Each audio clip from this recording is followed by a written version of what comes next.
सभी सदस्यों का आज की जो मीटिंग में तहे दिल से स्वागत है।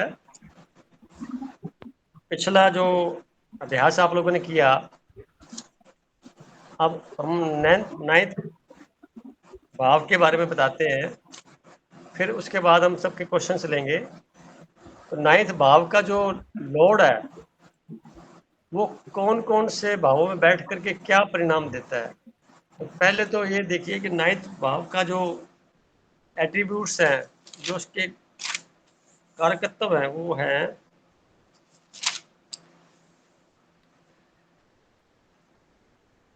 इसको बोलते हैं आदमी का भाग्य। कौन सा भाग्य है? जो कर्म के द्वारा इस जन्म में वो करेगा। और जो पहले पांचवा घर होता है वो होता है प्रारब्ध का, जो पुण्य जन्म का, और नाइन्थ हाउस का कॉम्बिनेशन से नाइन्थ जो होता है पंचम से पंचम, ये होता है उसके सहयोग से इस जन्म में क्या कर पाएगा। पिता का स्थान भी होता है। और जितने भी रिलीजियस वर्क है वो सारी से देखे जाते हैं, स्पिरिचुअल यात्रा से देखी जाती है, फॉरेन यात्रा भी देखी जाती है। इसके अलावा हायर एजुकेशन, पांचवा घर जो होता है लर्निंग का होता है, और नाइन्थ हाउस होता है हायर एजुकेशन का होता है। फोर्थ हाउस होता है रेगुलर अटेंडेंस का, और थर्ड हाउस होता है ऑनलाइन कोचिंग का, ऑनलाइन स्टडी का, इवनिंग क्लासेस का, पार्ट टाइम क्लासेस का। तो जो नाइन्थ हाउस है वो रेगुलर, साथ में हायर एजुकेशन का, पीजी करनी है तो मैसेज पढ़ा नहीं मैंने। आपको कुछ पीने को कह रहे हैं, थोड़ा कुछ ले लीजिए। आप बहुत थके हुए होंगे। मेरे लिए वो ला रहे थे भी कुछ पानी वगैरह, तो मैं सीधा आगे अंदर ही बैठ के आ गया एक सेकंड के लिए। मुझे पता लग गया था इनको जरूरत।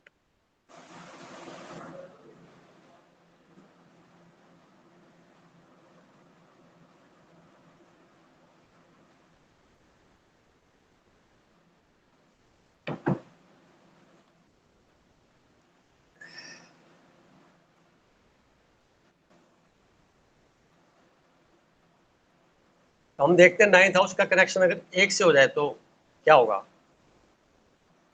तो नाइन्थ हाउस का कनेक्शन जब एक से होता है तो आप देखेंगे नाइन्थ के जितने एट्रीब्यूट्स हैं, तो एक बने सेल्फ, तो सेल्फ से आदमी जुड़ गया, तो ये एक सोने में सुहागा हो गया। यानी एक तो काम होना ही था और साथ में खुद जुड़ गए तो काम आसानी से, इसको बोलेंगे कम मेहनत से काम होना। यानी आपको सपोर्ट मिल गई, थोड़ा सा प्रयास करेंगे तो काम हो जाएगा आपका। और इसमें अपने ग्रुप में किसी के हैं वो आप देख सकते हैं कि किस क्या है अपने ग्रुप के अंदर। नाइन्थ का जो लॉर्ड है वो फर्स्ट में बैठा हुआ है, किसी का है क्या? मेरे पास चार्ट अभी नहीं, सबके पास चार्ट होगा, बोल सकता है कोई?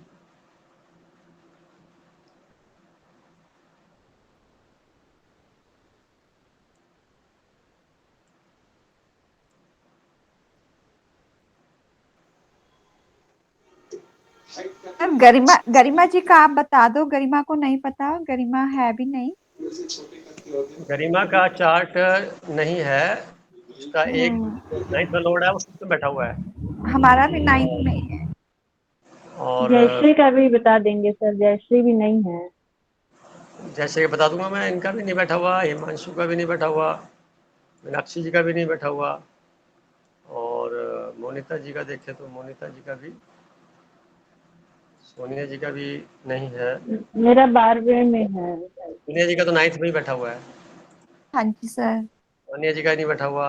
और रूपाली जी का देखें तो उनका भी नहीं बैठा हुआ। रवि जी का देखें तो उनका भी नहीं बैठा हुआ। गोयल साहब को देखें तो उनका भी नहीं बैठा हुआ। नीति जी देखें तो उनका भी नहीं है, और वर्मा जी का भी नहीं है। तो किसी का नहीं है। वैसे होता है तो बहुत अच्छा होता है अगर इसका नाइन्थ का लॉर्ड फर्स्ट में चला जाए, या उससे कनेक्शन हो जाए, या फर्स्ट वाला नाइन्थ में चला जाए, दोनों का इंटरचेंज हो जाए तो भी बहुत अच्छा होता है। इसका मीनिंग ये होता है कि नाइन्थ के जो एट्रीब्यूट्स है सारे आसानी से मिल जाएंगे, उसको गारंटी होगी भी मिलेंगे। नहीं तो वाया बठिंडा होकर घूमना पड़ता है, थोड़ा मेहनत ज़्यादा करनी पड़ती है। नंबर 2 पे चला जाए तो नाइन्थ का जब 2 पे जाता है तो एजुकेशन से फाइनेंस को मिलना, दूसरा भाग वित्त विभाग का होता है, फाइनेंस का होता है, वाणी का होता है, तो टीचर्स बनने के योग जल्दी बन जाते हैं, प्रोफेसर, टीचर, ऑथर या ओरेकल तरीके से, या मोटिवेशनल स्पीक देने वाले, या धर्म की बातें करने वाले, धार्मिक गुरु, धार्मिक पर्सन, सारे 9th के 12th से कनेक्शन होने पे जल्दी होते हैं। और 9th का लॉर्ड अगर फर्स्ट में होता है तो, या फर्स्ट से कनेक्शन हो जाता है, तो एक बात और आती है, उसके ऊपर कोई इल्ज़ाम प्रूव नहीं हो सकता, यानी क्राइम भी कर लेगा तो भी उस पर प्रूव नहीं हो पाएगा, बात उस पर इल्ज़ाम लग जाएंगे पर प्रूव नहीं हो पाएंगे, यानी सज़ा नहीं मिलेगी उसको। ये भी एक पॉइंट बनता है इसका। पावरफुल घर होता है नहीं तो आदमी को कम मेहनत से ज़्यादा प्राप्ति का भी होता है। हाँ, परिवर्तन का भी होता है, ट्रांसफर होना, यानी कि आदमी की जॉब के अंदर परिवर्तन होना, वो भी 9th हाउस दिखाता है। प्रमोशन में परेशानी होना भी दिखाता है, ये नेगेटिव पार्ट भी है इसका। तो अब दूसरी बात आ रही है कि 9th का सेकंड भाव में होना, तो सेकंड भाव का किसी का है क्या?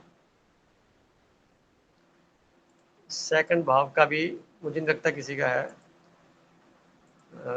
नहीं है, नहीं है सेकंड भाव में किसी का।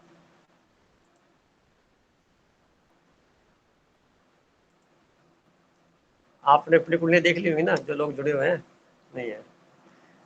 तो सेकंड भाव का मैंने बता दिया। थर्ड की बात करें तो थर्ड है आपके पराक्रम का, आपकी मार्केटिंग का, आपके घर से दूर जाके सफलता का, जन्म स्थान से, आपकी राइटिंग पावर का, एंथुसिज्म का, छोटे बहन भाइयों का, और कितने रिस्क ले सकते हैं उसका। तो 9th का कनेक्शन जब थर्ड से होता है तो 9th और थर्ड आपस में एक दूसरे को देख रहे होते हैं, एस्पेक्ट्स में होते हैं, तो ये पावरफुल स्थिति बन जाती है। 9th पिता का घर होता है, थर्ड से जब कनेक्शन हो जाएगा तो वो बच्चे से या तो खुद दूर होगा या बच्चे उससे दूर रहेंगे, या तो बच्चों से दूर खुद रहेगा, या बच्चे कहीं दूर हो जाके पढ़ाई करेंगे और उसके पास बाल्यावस्था में नहीं होंगे। और मार्केटिंग में, विदेशों से धर्म के कामों में, लिखने के कामों में, ऑथर बनने में बड़ी मदद मिलती है। फोर्थ में आने पे, 9th का लॉर्ड फोर्थ में आने पे पिता द्वारा गिफ्ट में मकान मिलता है, प्रॉपर्टी मिलती है, लैंडेड प्रॉपर्टी, और पिता का सपोर्ट मिलता है उसके अंदर परचेज करने में, उसके कार्य में इन्वॉल्व होने में। 4th 9th का कॉम्बिनेशन होने से हायर एजुकेशन गारंटीड हो जाती है, होएगी होएगी, कम प्रयास में हो जाएगी। मानसिक शांति, मेडिटेशन अगर वो करता है तो 4th 9th के कॉम्बिनेशन से आसानी से स्पिरिचुअल लाइन में आगे चला जाएगा। अभी देखो किसकी कुंडली में है, और कंफर्म करो जो मैं लाइन बोल रहा हूँ। नहीं आ रहा ना। 9th का जो लॉर्ड है वो गरिमा जी भी नहीं है क्या इसमें? नहीं आ रहा, जनरली नहीं है किसी का ना। 9th का लॉर्ड नहीं बन रहा, मोनिता जी का भी नहीं है, मीनाक्षी जी का भी नहीं है, 9th का 4th में भी नहीं है। अब 9th का 5th में देखेंगे तो 9th एंड 5th का कॉम्बिनेशन आने से पिता जैसी एजुकेशन ले रहा है, बच्चे भी वैसी एजुकेशन ले लेते हैं, उसी ट्रेंड पर होते हैं, इनोवेटिव होते हैं, इंटेलिजेंट होते हैं, रिसर्च वर्क में होते हैं, एंटरप्रेन्योरशिप होते हैं, और साथ में नित्य नए प्रयोग करने वाले रिसर्चर होते हैं, अच्छे आईक्यू लेवल के होते हैं, पिता के साथ अच्छा संबंध रहता है बच्चों का, और यानी परमात्मा की डायरेक्ट शक्तियों का वो लाभ ले सकते हैं अगर मेडिटेशन में आते हैं तो, 5वें 9वें का कॉम्बिनेशन होने से। अब देखो किसके कुंडली में है 5वें का 9th में, ये है गरिमा जी का है। 5वें का 9th में होने से देखो हायर एजुकेशन में जा रहे हैं, खुद ही पीएचडी कर रहे हैं, और पिता का भी सहयोग है इनको, साथ में एक रिसर्च स्कॉलर है, इंटेलिजेंट है, ये सारी बातें अलग हो रही हैं। 9th का 5th पे जाना, तो इनके लिए यही होगा भी जीवन में जो भी कार्य करेंगे वो जुपिटर से संबंधित कार्य जो हैं, जैसे लेक्चर देना, कंसल्ट करना, बीच बीच में एक प्रकार से फ्रीलांसिंग का कार्य भी करना, वो भी शामिल है, और वर्क फ्रॉम होम भी कर सकते हैं। और दूसरा, जब ये दशाएं इनको फेवर मिल जाएंगी जैसे, तो उसके हिसाब से ये फिर कम मेहनत में अच्छी जॉब की तरफ बढ़ जाएंगे ऑटोमेटिकली। इसके अलावा देखिए किसका है, 5th में नहीं बन पा रहा, और इसका नहीं बन पा रहा, 5th का लॉर्ड नहीं है। 6th में देखते हैं, 5th का 9th का 6th में चला जाता है, तो ऐसे व्यक्ति जो जॉब करते हैं परंतु जॉब के साथ में स्ट्रगल ज़्यादा नहीं होती, यानी इनको जॉब आसानी से मिल सकता है, और ऐसा जॉब मिलता है जिसमें ज़्यादा कुछ नहीं करना, नॉर्मल आदमी ज़िंदगी जीता है, प्रेशर ज़्यादा नहीं होता उसके अंदर, या जो भी स्ट्रगल होती है या जो भी इनके शत्रु होते हैं या जो बीमारियां इनको लगती हैं शरीर में, वो बड़ी सरलता से, आसानी से, जल्दी से क्लियर हो जाती है, यानी लंबे समय तक नहीं चलती, शॉर्ट ड्यूरेशन का सारे कार्य होते हैं। चांस मिलेंगे, परिस्थितियां बदलेंगी, परंतु परिस्थितियों को सहन करने की क्षमता बहुत ज़्यादा होगी और आसानी से वो अपने आप को मेंटेन कर लेंगे। छठे भाव के अंदर आने से, 9th का कनेक्शन होने से पिता के द्वारा एक ऐसा मानिए भी 10वां 12वां 11वां 10 9 पिता के साथ कनेक्शन जो होता है वो एक प्रकार का बहुत ही कोर्डियल होता है। पिता के पद चिन्हों पर चलने वाला बच्चा जो होता है वो छठे के साथ जुड़ जाता है, कभी आज्ञाकारी बन जाता है, क्योंकि यहाँ छठा घर मेहनत का होता है, फॉलो करने का होता है। तो पिता के जॉब के अंदर ये सहयोग करे तो जॉब अच्छा हो जाए, अगर पिता के दिशा निर्देशन से कार्य करे तो और भी अच्छा काम हो जाए। अब हम 7th लेते हैं, 7th का किसका है ये, 7th में 9th का 7th में देखते हैं तो आप लोगों की कुंडली का मेरे पास जितनी कुंडलियाँ हैं उसके हिसाब से 9th का 7th में, हाँ गोयल जी का है, गोयल साहब का है 9th में, 9th का 6th में था, सॉरी 9th में 6th का गोयल साहब का। तो जो मैंने बातें बताई ये गोयल साहब जुड़े क्या आज, नहीं जुड़े, चलो ये पिता के संदर्भ में प्रॉपर्टी वगैरह काफ़ी कुछ है इनके पास, तो वो भी कुछ विवाद भी हुआ है, बता रहे थे भाइयों के साथ, तो छठा अगर विवाद का भी तो है, विवाद हो जाते हैं तो वो पारिवारिक दृष्टिकोण से पिता की संपत्ति में विवाद हो गया, तो वो हुआ है, तो वो सारा उन्होंने बताया था, छठे भाव की वजह से हुआ है। 7th में देखें तो किसका है, रूपाली 9th का भाभी का भी बता देना, उनको भी नहीं पता होगा। किसका, रूपाली भाभी का। रूपाली जी का देखिए, मेरे पास रूपाली जी की कुंडली,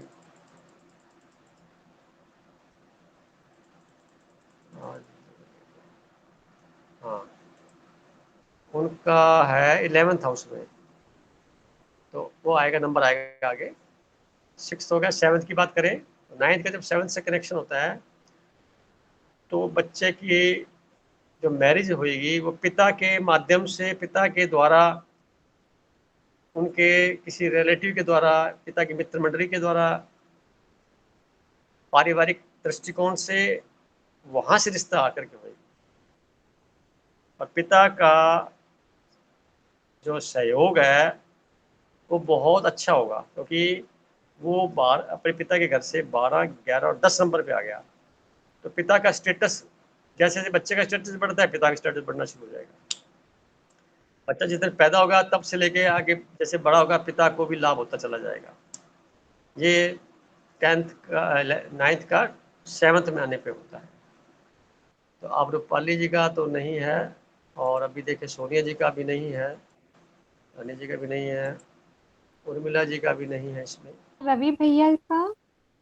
उर्मिला जी का था 9th का 5th में था, तो मैंने बताया 5th में आने से हायर एजुकेशन के अंदर आदमी एक्सपर्टाइज बन सकता है, और पिता के सानिध्य से रह करके और अच्छा हो जाता है इसके साथ, और कम मेहनत में कर सकता है एजुकेशन के मामले में। तो कंपटीशन का थोड़ा मामला दूसरा है, एजुकेशन में जल्दी कर सकता है। आप क्या कह रहे थे मैडम बहन जी? रवि भैया को भी नहीं पता होगा। रवि भैया जी की बात करें तो उनका जो है 10th का 9th का लॉर्ड 11th में है, 2-3 जनों का 11th में है, तो उसमें आएगा। उर्मिला जी का तो बता दिया। इसके बाद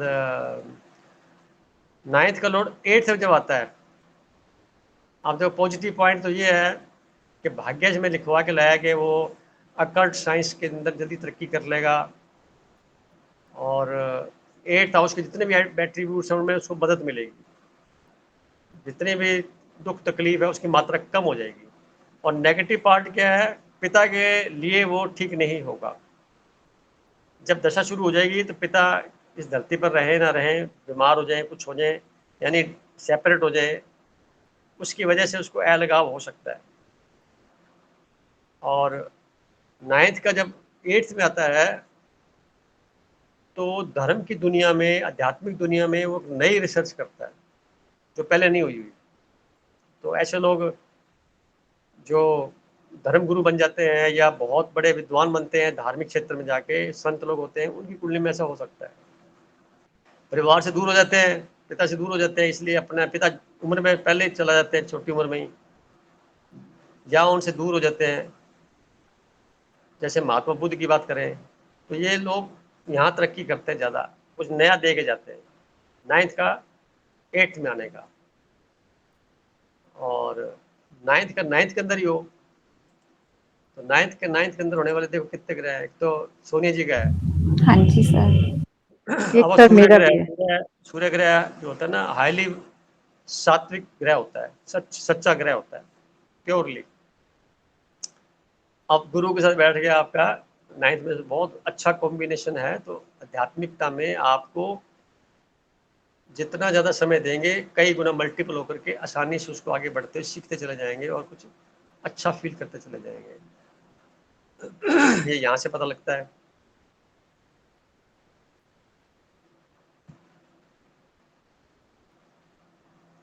और इसके अलावा सर मेरा भी है। मोनिता जी का, छाया सर।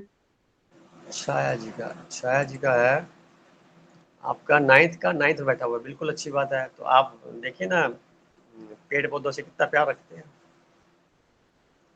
जुपिटर होता है ना जब यहाँ पे, तो दो बातें स्पष्ट होती हैं। एक तो क्या है, वो चेहरे पे जब लाइट आती है बृहस्पति की 5वीं दृष्टि से, तो चेहरा एक प्रकार का उम्र से कम दिखाता है, यानी आदमी की जो जितनी उम्र होगी उससे कम में दिखेगा वो। दूसरा, जितने मर्जी आप पे कोई आक्षेप लगाता रहे, कोई टीका टिप्पणी करता रहे, आपकी बुराई करता रहे, आपके खिलाफ चुगली करता रहे, उससे आपकी तरक्की ज़्यादा होगी, यानी इसमें फ़ायदा हो जाएगा, नुकसान नहीं होगा। मैं छाया जी को भी कह रहा हूँ और साथ में सोनी जी को भी कह रहा हूँ। जो लोग आपके खिलाफ ये बैक बाइटिंग करेंगे, जो खिलाफ अड़चने पैदा करेंगे जीवन में, आपको बिना मकसद के एक प्रकार से परेशान करना, टोंट में बात करना, टिपका टिप्पणी करना, उन सब को ऑटोमेटिकली कुछ विशेषताओं के साथ में परिणाम तो अच्छे मिलेंगे आपको, थोड़े टाइम डिस्टर्ब हो सकते हैं, परंतु अल्टीमेटली उनका नुकसान ज़्यादा होगा। वो अपने खुद के कर्मों को खराब ज़्यादा कर रहे हैं। अगर आपने रिप्लाई नहीं दिया तो, अगर आपने रिएक्ट कर दिया तो उसमें फिर बात दूसरी हो जाएगी। जैसे आप शांत होंगे, प्रकृति उनको माफ़ नहीं करेगी, क्योंकि ये हाईली प्योरीफाइड लोग होते हैं। ये जो 9th के अंदर 9th वाला ओनर बैठा हुआ है, ये बहुत ही सात्विक, बहुत ही प्योरीफाइड लोग, अंदर से बहुत साफ सुथरा मानसिक तल होता है, तो इनको डिस्टर्ब कोई करता है तो उसका प्रकृति अपने आप बैलेंस करती है। तो आपको अपने आप से ऐसे मानना चाहिए भी काफ़ी लकी है कि नाइन्थ का नाइन्थ में बैठा हुआ है। हाईली स्पिरिचुअल पर्सन में आते हैं इस श्रेणी के अंदर ये, यानी एक साधारण श्रेणी नहीं मानता मैं इसको, हायर श्रेणी मानता हूँ, जो कुछ प्रयास लगातार करते करते इस फील्ड में आ जाते हैं। पिछले जन्मों का कुछ हिसाब पेंडिंग होता है तो वो लेकर के आते हैं और उसके आगे इसको आगे कार्रवाई को करते हैं, तब नाइन्थ में का लॉर्ड नाइन्थ में बैठता है। काफ़ी अच्छे सिम्टम है ये। तो आपका है तो आपको मैं मुबारकबाद दूंगा। किन्नरा जी का नहीं है, नीति जी का नहीं है, गोयल साहब का नहीं है, और वर्मा जी का 11th में बैठा हुआ है, और मीनाक्षी जी का भी, मीनाक्षी जी का था 9th का 8th के अंदर। जब 9th का 8th में था, बात कर चुका हूँ मैं कि पिता के संदर्भ में बात नेगेटिव है। बाकी जितना भी आदमी ने मेहनत की होती है या कुछ कार्यक्रम किए होते हैं अपने जीवन में, अपने आप को अकल्ट साइंस से, रिसर्च से जोड़ते हुए, या यानी स्ट्रगल के अंदर दौरान मिलने वाली जो पीड़ा है, उस पीड़ा को कम महसूस करते हुए ऐसे अनुभव हैं अगर, तो ये 8वें और 9वें का कॉम्बिनेशन जो है बहुत शानदार है। इसको और बरकरार रखने के लिए ज्योतिष सीख रहे हैं आप, तो इसका परिणाम आपको और अच्छे मिलेंगे। 9th का 10th में देखें, 9th का 10th में किसका है? 9th का 10th में अपने इस वक्त जितने लोग बैठे हैं उनका किसी का नहीं है। और 9th का 10th में जाने का मतलब ये हो गया कि बहुत बड़े ऊंचे पद की प्राप्ति की ओर दिखाता है 9th और 10th का आपस में मिलना। 10th स्टेटस होता है, 9th कम मेहनत से प्राप्ति का एक जरिया होता है, तो दोनों जब मिल जाते हैं तो आदमी राइज बहुत करता है, अपने फेमस बहुत हो जाता है अच्छी तरह से, छोटे से प्रोग्राम से ही हो जाता है, रातों रात हो जाता है, बड़ी शॉर्ट तरीके से हो जाता है। और 9th का 10th से बैठने का मतलब ये हो गया कि जीवन का उत्तरार्ध, यानी कि 36 साल की अवस्था के बाद का जो जीवन है बहुत शानदार होता है उसका, हमेशा के लिए, और बुढ़ापा और भी अच्छा हो जाता है। 9th का 11th में जब जाते हैं तो इनमें देखो अपने वर्मा साहब जी का है, और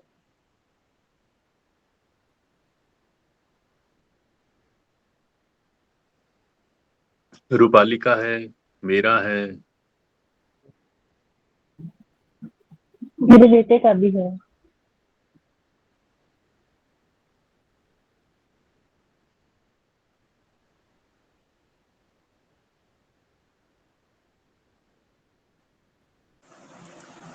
नाइन्थ के अंदर सारा एक फोन आता है तो कैसा हाल बिगड़ जाता है।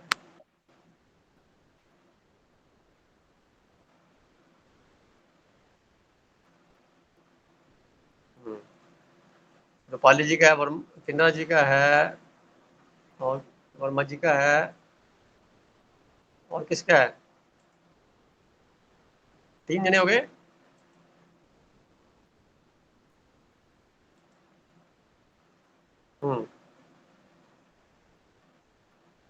अब देखिए तीनों का है यहाँ पे, तो आपने महसूस किया होगा कि 9th का जब लॉर्ड 11th में जाता है तो हर काम में लाभ, इनके नाम से कोई कारोबार कर लीजिए, गारंटी है वहां से लाभ भी मिलेगा। जिस काम में खुद इन्वॉल्व हो जाएंगे वो भी आसानी से अपनी सफलता की ओर बढ़ जाएगा। यानी इनका मौजूद होना ही उस एरिया को, उस जगह को पवित्रता के साथ भरते हुए उसमें 4 चांद लगा देता है। यानी महसूस करें, आप किसी दुकान पे जाएं, खड़े हो जाएं वहां पे, तो आपको लगेगा कि जो लाभ की मात्रा कई गुना बढ़ जाएगी उस बंदे की। जिस मोहल्ले में रहेंगे, जिस गली में रहेंगे, जिस संस्था में काम करेंगे, जिस परिवार में जाएंगे शादी के बाद, सब जगह बढ़ोतरी और इम्प्रूवमेंट के साथ में चारों तरफ का वातावरण एक अच्छे अवसरों के साथ उपलब्ध हो जाएगा।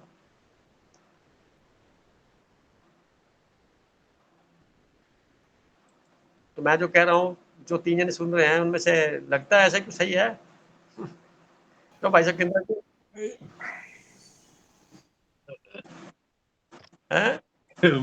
ये तो तारीफ है मेरी, मुझे समझ नहीं। 3 जने की तारीफ कैसे हो जाएगी? तारीफ एक दो की होती है। 3 नहीं है। फिर भाई साहब अच्छे से बता सकते हैं पाल बहन जी। ये मैं क्या सुरेश जी, ऐसे ना गुरु के होने से क्रेडिबिलिटी बढ़ जाती है ना, गुरु के होने से भाई भरोसा बढ़ जाता है लोगों का। तो इसीलिए जब क्रेडिबिलिटी बढ़ जाती है तो ये जो आप कह रहे हैं वो चीज तो फिर ठीक हो ही जाएगी ना। तो इसका श्रेय तो गुरु को ही जाना चाहिए ना, जो गुरु हाँ। 11वें भाव में आने से हम्म। क्रेडिबिलिटी बढ़ जाती है। मेरे ख्याल से यही कारण हो सकता है। क्या होता है, 9th हाउस जो होता है ना, अगर अब नैसर्गिक कुंडली को देखेंगे तो 9th हाउस होता है जुपिटर का, तो उसका मालिक बृहस्पति। और वैसे भी बृहस्पति आ जाए, मंगल आ जाए, सूर्य आ जाए, तो ये उसके मित्र हैं, चंद्रमा आ जाए। परंतु जब 11th में, 11th क्या हर मामले में गेन्स यानी प्राप्तियों का, रिजल्ट्स का जो मेहनत की गई है 10th हाउस की, उसके परिणाम स्वरूप जो प्राप्ति होनी है वो 11th हाउस को डिनोट करता है। अब 9th का कनेक्शन तो भाग्य में जो कुछ भी लिखा पिछले जन्म से लेकर के इसको फ्रक्टिफाई कर रहे हैं, उसका रिजल्टेंट आपको मिलना है, तो गारंटी हो जाती है कुछ मिलेगा। अब नेगेटिव तब मिलते हैं जब नेगेटिव से कनेक्शन हो, तो जब पॉजिटिव मामला है सारा पॉजिटिव मिलेगा। तो मैंने कहा जैसे आप किसी परचेजिंग में गए कहीं, तो वहाँ पे 4-5 लोग बैठे हैं जैसे, तो आप देखेंगे आपके जाने के बाद में भीड़ बढ़ जाएगी। ये महसूस किया ऐसा आपने? या ठीक है, आप हैं? ठीक कह रहे हैं आप, होता है ऐसा। हाँ, पर 9th हाउस का क्या मतलब होता है? पॉलिसी मेकर होता है, इसको बोलते हैं पॉलिसी मेकर, यानी दिशा निर्देश देने वाला, यानी एक अच्छा प्लानर, एक अच्छा मैनेजमेंट करने वाला, एक अच्छा स्पिरिचुअलिटी से जुड़ा हुआ, प्योरिटी के साथ कार्य करने वाला। अब ये व्यक्ति जहाँ जहाँ जाएगा, 11th में बैठे, 10th में बैठे, 11th में तो गारंटी है कि लाभ मिलना ही है। 10th में आने के बाद मेहनत की मात्रा थोड़ी सी अलग हो जाती है।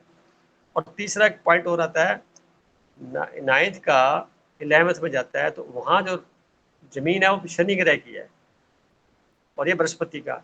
अगर दोनों का कॉम्बिनेशन हो गया तो एक एक्सपेंशन वाला ग्रह है बृहस्पति, और शनि जो है कॉन्ट्रैक्शन वाला, यानी कि उसको छोटा करने वाला। तो इसका मीनिंग दोनों का कॉम्बिनेशन से मतलब ये हुआ कि व्यक्ति समय के अनुसार बहुत अधिक फैलाव कर सकता है काम का, अपने आप को बढ़ा सकता है, और जरूरत नहीं पड़ने पे वो अपने आप को वाइंड अप भी कर सकता है। 2 क्वालिटियां लेकर के उसके अंदर एक पॉजिटिविटी बढ़ती है, और सरलता के साथ में अपने आप को जब जोड़ता है, और जब स्पिरिचुअल लाइन में आ जाता है तो इसकी मात्रा और बढ़ जाती है। तो ये इसका कॉम्बिनेशन बनता है। और 12th हाउस की बात सर करें, जैसे आप बता रहे हैं, सर जैसे आप बता रहे हैं कि जमीन शनि की और उसके ऊपर बृहस्पति है, तो वाइस वर्सा भी हो सकता है ना? जैसे 9th का 11th में, और 11th में अगर 9th वाला बैठ गया। हाँ, अगर 11th वाला 9th में आ गया तो भाग्यवादी हो जाएगा, वो ज़्यादा मेहनत मुझे नहीं करेगा, अपने आप सब सरलता से उसका काम होता चला जाएगा। यहाँ थोड़ा सा 9th का 9th मिलेगा तो जी, मेहनत प्राप्ति होगी। 11th वाला 9th में आ जाएगा तो प्राप्ति उतनी होगी कि पर मेहनत कम करनी पड़ती है उसको। ये ओके, छोटे जी, छोटे काम हो जाएंगे, थोड़ा सा कहीं से अप्रोच लग गई, कोई प्रभावशाली पिता के माध्यम से होगी, मित्रों से होगी, रिश्तेदारों से होगी, तो उसका काम हो जाएगा। तो ज़्यादा कुछ नहीं करना होगा। बथेरे लोग अपन देखते हैं इसके अंदर कि वो बेचारे कुछ मेहनत नहीं करते, काम कोई और कर रहा है, सब काम का बन जाता है, तो वो उसका परिणाम आ जाता है। चूँकि ये अपने पहले दिन जो बात की थी ना कि 1 से लेके 12 तक जो भाव हैं वो सारे फिक्स हैं, उनकी जो ज़मीन है, पर प्लाट हैं 12 प्लाट 30 डिग्री के, उनके मालिक ये हैं। अब उन्हें मकान जिसके आधिपत्य में आ रहा है, जो कारकत्व है वो मैंने बताया भी, ये वहाँ पे अपना मकान बना के रहते हैं परमानेंट, बाकी टेम्परेरी हैं, वो परमानेंट है। तो जब स्थिति में वो मैच कर जाती है तो उनके परिणाम हमें वैसे मिलते हैं।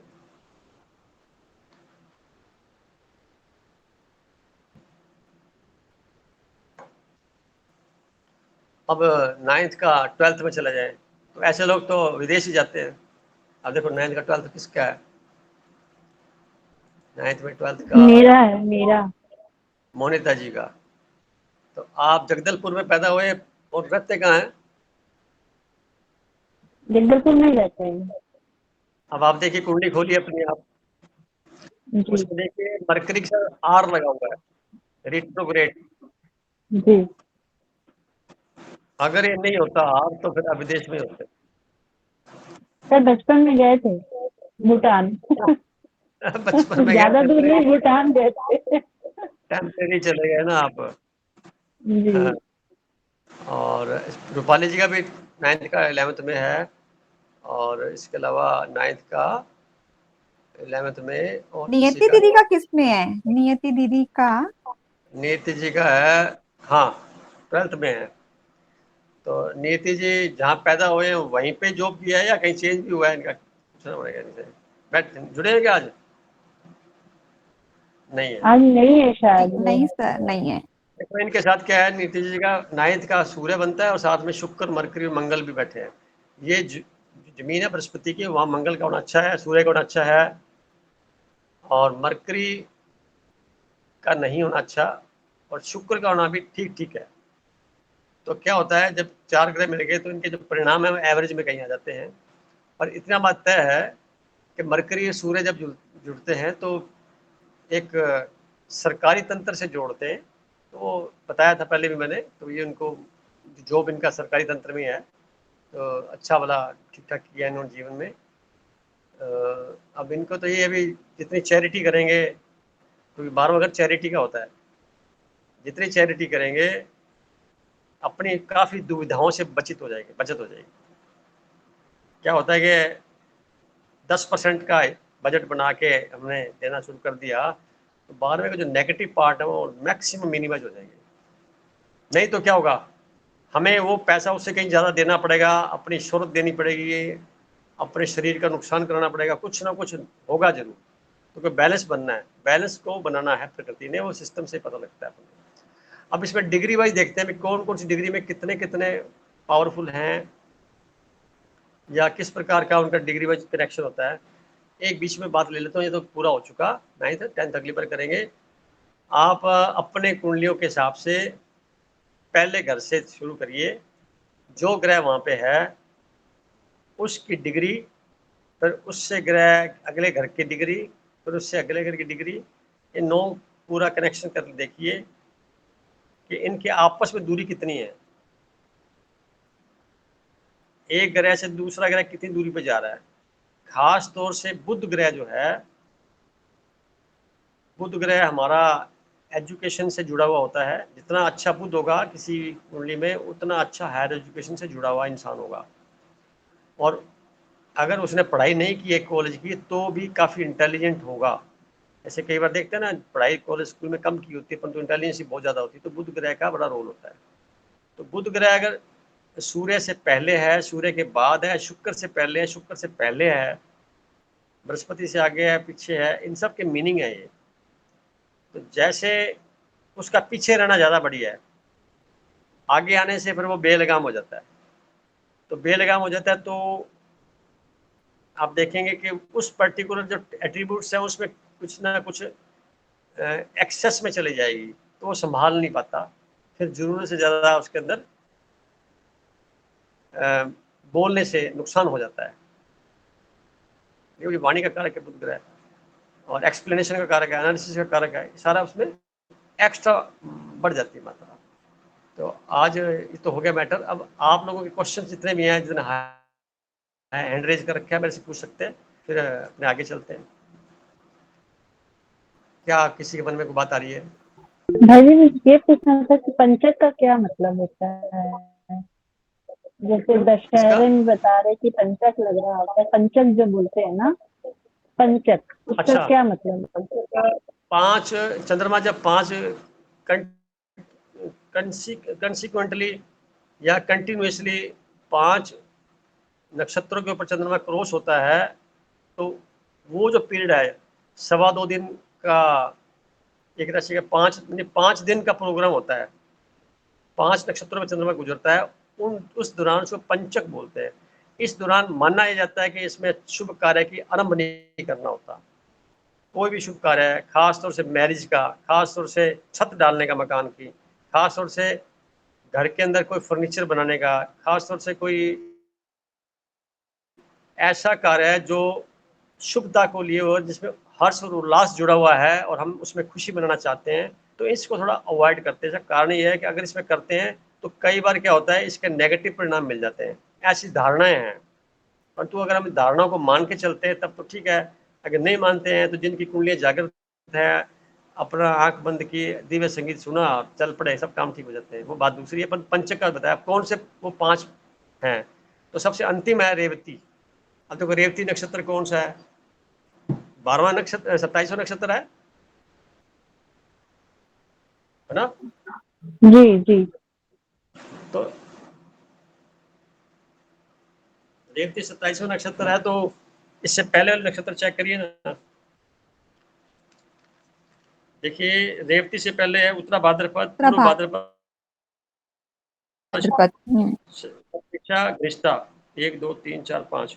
तो जो श्रवण नक्षत्र खत्म होने के बाद में शतभिक्षा, ये घनिष्ठा शुरू जब होगा, वो क्षण से लेकर के लगातार, मैं बता ही देता हूँ आपको आज की नई बात। ये कुंडली जो है, जैसे हम आज की कुंडली बनाते हैं, तो ये आज का नक्षत्र है श्रवण का, प्रथम चरण चल रहा है, और मैं इसको ट्रांजिट में जब लेगा तो फिर ये बदलना लग जाएगा। ये हो गया श्रवण का,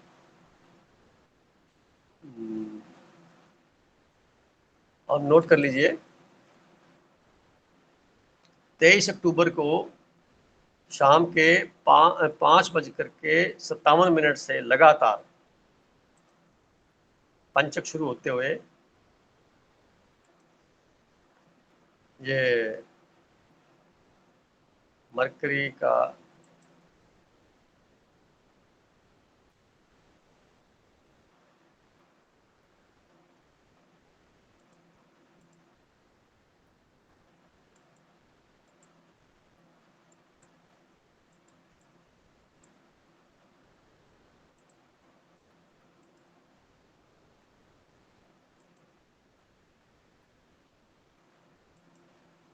अट्ठाईस अक्टूबर के शाम को 7:57, 23 अक्टूबर से शाम के 5:57 से लेके 28 अक्टूबर के 7:57 तक का जो पीरियड है, सारा 5 नक्षत्रों में चंद्रमा के विचरण का है, इसको पंचक कहेंगे। बात समझ में आ गई? जी जी सर, थैंक अब यू। देखिए क्या होता है, अब देखिए एक्सेप्शन बताता हूँ। किसी का जन्म गंड मूल नक्षत्र केतु के नक्षत्र में हुआ हो, अश्विनी में, तो उनके लिए लास्ट पंचक जो रेवती नक्षत्र का है, उसके लिए एक्सेलेंट जाएगा, उसको इस कार्य शुभ कर लेने चाहिए। अभी बात स्पेसिफिक होगी, वो जनरल बात थी, अब स्पेसिफिक बात होगी। किसी का रेवती में जन्म हुआ है तो उसके लिए उत्तरा भाद्रपद नक्षत्र जो है, इससे पहले वाला जो नक्षत्र है, वो उसके लिए बेनिफिशियल हो जाएगा। जिसका उत्तरा भाद्रपद में हुआ है उसका पूर्व भाद्रपद बढ़िया हो जाएगा। जिसका शतभिक्षा में हुआ है तो उसका घनिष्ठा हो जाएगा। तो मैंने बताया ना, घनिष्ठा में जन्म लिया है तो उसके लिए पूर्व भाद्रपद और रेवती अच्छे माने जाएंगे, भले दूसरों के लिए ना हो। तो यहाँ स्पेसिफिकेशन और ऐड हो गई। तो मतलब भ्रांति कोई भी चीज़ है ना, कोई भी कानून, कोई भी लॉ फिक्स नहीं है, इसमें मल्टीपल डायरेक्शन में सोचने की पूरी क्षमता है, एनालिसिस करने की क्षमता है। क्योंकि मैं बहुत पहले जब बात कर रहे थे, तो कोई भी वाक्य, कोई सिद्धांत परिपूर्णता में नहीं है, उसमें अंततः सुधार की गुंजाइश बरकरार है। अब वो आपके अनुभव किस तरह से है, वो उसके अंदर आपको डालना है उसके अंदर। हाँ, हम मेजोरिटी में कह सकते हैं, मेजर भाग इसका यही है, पर ऐसा ही होगा ऐसा नहीं कह सकते। सर इससे मृत्यु को बहुत बुरा मानते हैं ना, पंचक में मृत्यु को, जैसे जो भ्रांति है मृत्यु, अगर किसी की मौत हो जाती है पंचक में, तो उसको अच्छा नहीं मानते हैं शायद ना। हाँ, वो पंचक में लकड़ी खरीदनी पड़ती है, तो कहते बार बार खरीदनी पड़ जाएगी। घटनाएं, आप एक त्रिग्रह योग भी होता है, मान लो उस योग के दौरान अगर आपका एक एक्सीडेंट हो गया मानो, और आप बच गए, तो 3 एक्सीडेंट लगातार होंगे कंसिक्यूटिवली 3 दिनों के अंदर अंदर, बच नहीं सकते। अगर उस वक्त आपने एक मकान खरीदा, 3 मकान खरीदेंगे, गाड़ी एक खरीदी, 3 गाड़ी खरीदेंगे, उसमें आपने कुछ भी काम किया और 3 टाइम्स रिपीट होगा। यानी बच्चे का जन्म भी होगा तो 3 बच्चे इकट्ठे हो जाएंगे ऐसा कुछ है। तो ये योग विरले योग होते हैं, कई बार कॉम्बिनेशन में आ जाते हैं। तो अब क्वेश्चन है कि आप पंचक वाली प्रॉब्लम में भ्रांति दिमाग में नेगेटिव नहीं रखनी, आप इसे मान चलना है अधिकांश तो हो सकता है, परंतु उनके लिए नहीं होगा जिनका नक्षत्र जन्म का रेवती है या पूर्व भाद्रपद, उत्तरा भाद्रपद है या गरिष्ठा है या जो ये शतभिक्षा है, यानी मंगल का नक्षत्र, राहु का नक्षत्र, गुरु का, फिर शनि का और फिर बुध ग्रह का, ये 5 ग्रहों के जो नक्षत्र है इनके ऊपर जो चंद्रमा क्रॉस होगा वो पंचक की श्रेणी में चला गया। तो ऐसी स्थिति में अब कोई एक्सपायर हो गया तो जब जन्म है हमारे हाथ में नहीं, तो एक्सपायर वाला भी हमारे हाथ में कहाँ से हो सकता है। तो आपकी मान्यताएं, धारणाएं, अध्यात्म में आकर जीरो हो जाता है सारा कुछ। सारी मान्यताएं, धारणाएं, अजम्पशंस, हमारे फैक्टर जितने भी एक्स मान के चलते हैं, जितना कुछ भी संविधान बनाया हुआ है, जो कुछ भी संज्ञा सर्वनाम विशेषण से सुशोभित है, संसार भर के जितने शब्द लिखे गए हैं, उन सब से हट करके जो चीज बचती है वो अध्यात्म है। अब कहाँ बात रहेगी इस ज्योतिष की? कुछ भी नहीं है। तो मान्यताएं, धारणाओं को हटा करके तो 1.5 साल से 2 साल से हम अध्ययन कर रहे हैं। यहाँ ब्रेन में किसी प्रकार की मान्यताएं, किसी प्रकार धारणाएं, रीति रिवाज या कट्टरता या किसी प्रकार का बहुत बड़े सिद्धांत या एज इट इज फॉलो करना, वो सब एक प्रकार से खुद की बिलीफ सिस्टम के ऊपर डिपेंड करता है। अगर हम मान के चलते हैं परमात्मा एक है और हम उसकी संतान है, तो हम भी उसके जैसे हैं, तो हमारा मकसद क्या होगा? इन चीज़ों का अध्ययन करके हमें जानकारी प्राप्त होगी प्रकृति क्या है और प्रकृति का कर्ता कौन है, और हम लोग निमित्त हैं, ओनली जस्ट फॉर विटनेस है, निमित्त है। हम लोग कर्ता नहीं बन सकते, कर्ता कोई और है, और कर्ता बिना कारण के है। मान लो एग्जाम्पल के तौर पे अब कुम्हार है तो घड़े वगैरह कई चीज़ें बनाता है, तो कर्ता कैसे बना जाएगा? वो कर्ता नहीं है, वो निमित्त है। कारण क्या है? मिट्टी। अगर मिट्टी जिसने बनाई है अगर वो बनाएगा नहीं तो फिर ये बर्तन कहाँ से बन जाएंगे? तो कारण जिसने निर्मित किया, कर्ता वो माना जाएगा। हम लोग निमित्त हैं। सुनार सोने के आभूषण बनाएगा, सोना ही नहीं उपलब्ध नहीं होगा तो आभूषण कहाँ से बनेंगे? तो सोना बनाने वाला कौन? कर्ता बनाएगा। कर्ता है नहीं, कर्ता कोई और है।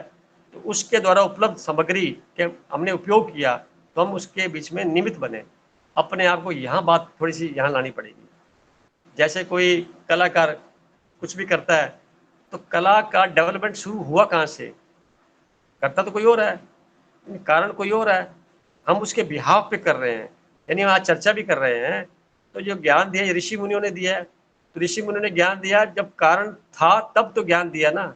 जब कारण ही नहीं होता, ग्रह नक्षत्र होते नहीं, तो कहाँ से बनता है ये? तो हमने तो बनाया नहीं, ना हम बना सकते। तो जिसने बनाया है वो है कर्ता, हम लोग उसके निमित्त, और जो परिणाम आते हैं वो उसके, हम इसको कहते हैं, हम टप्पा लगा लेते, मैंने कहा। मैंने कब कहा?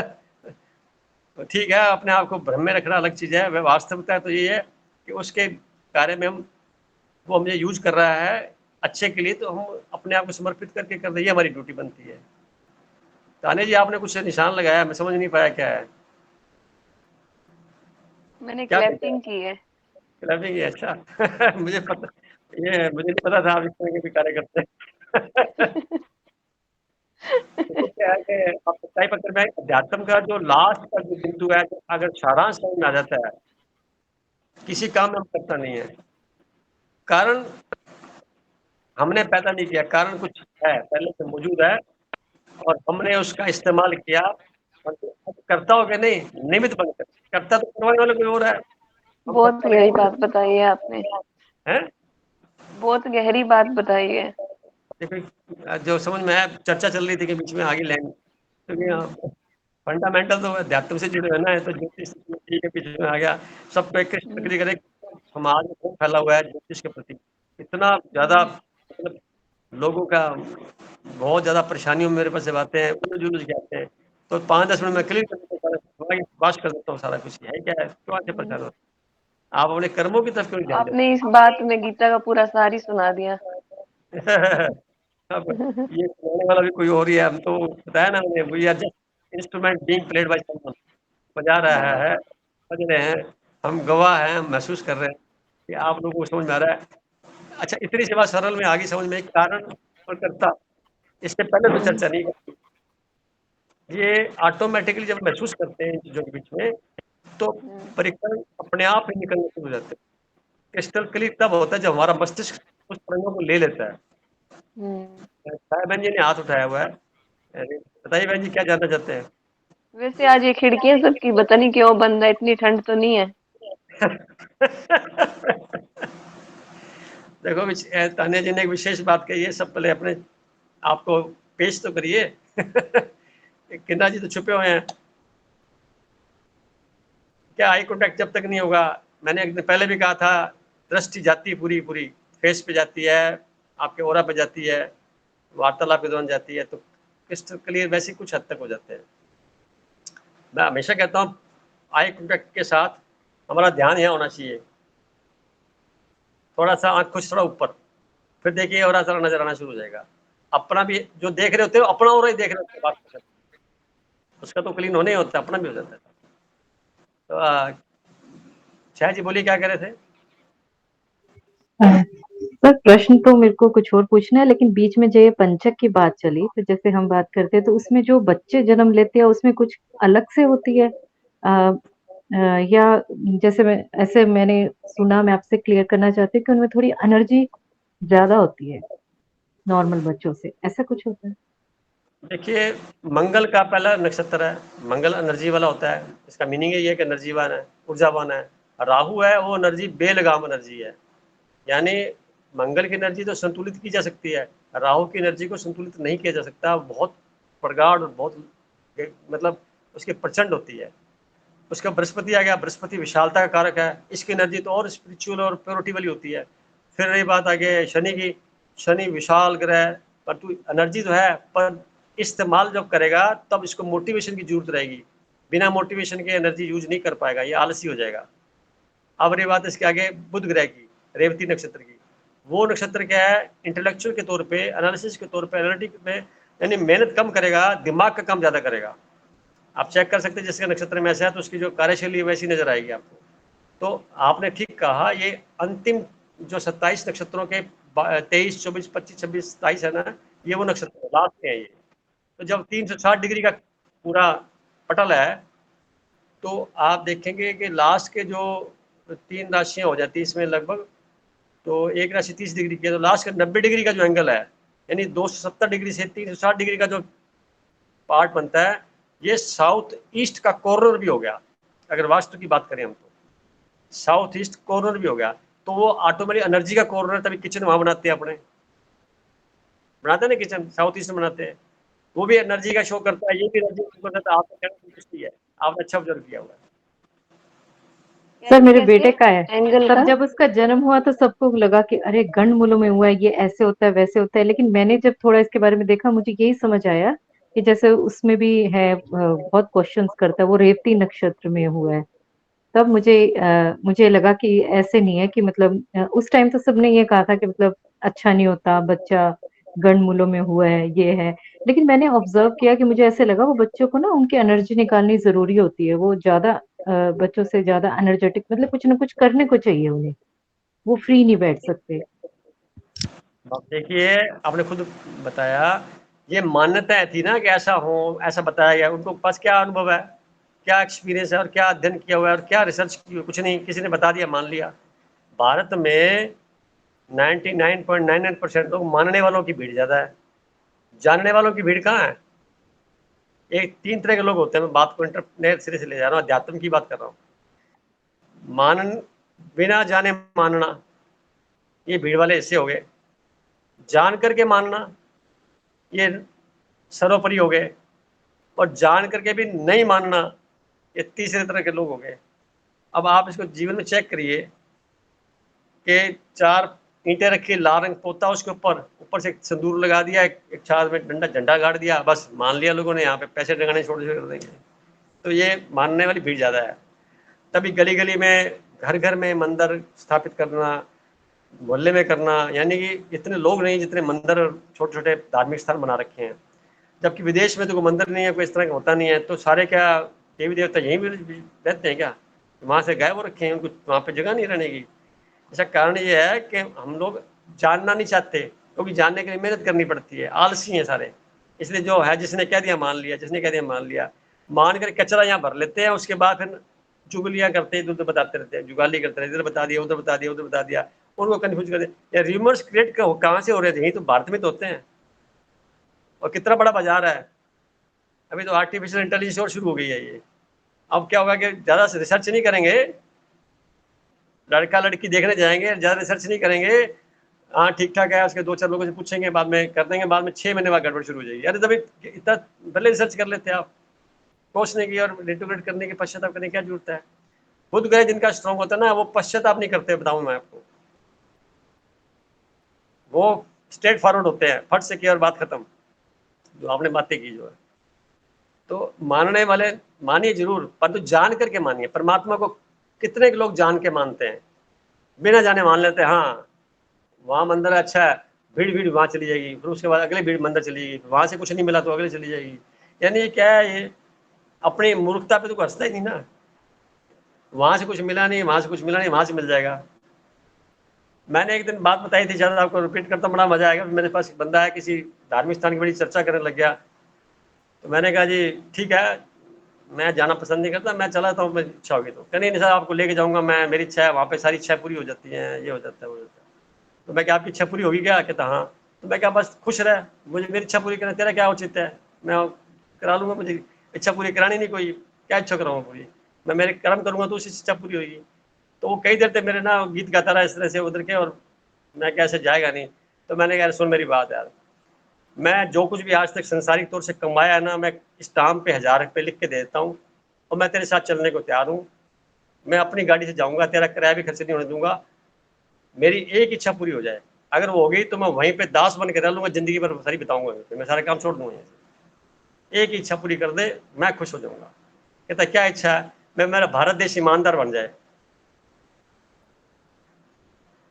अब इतनी सी बात सुन करके वो तो सन्न हो गया कि सर ये कोई बात थोड़ी होती है, आप अपनी बात बताओ ना। मैं क्या भारत मेरा नहीं है क्या?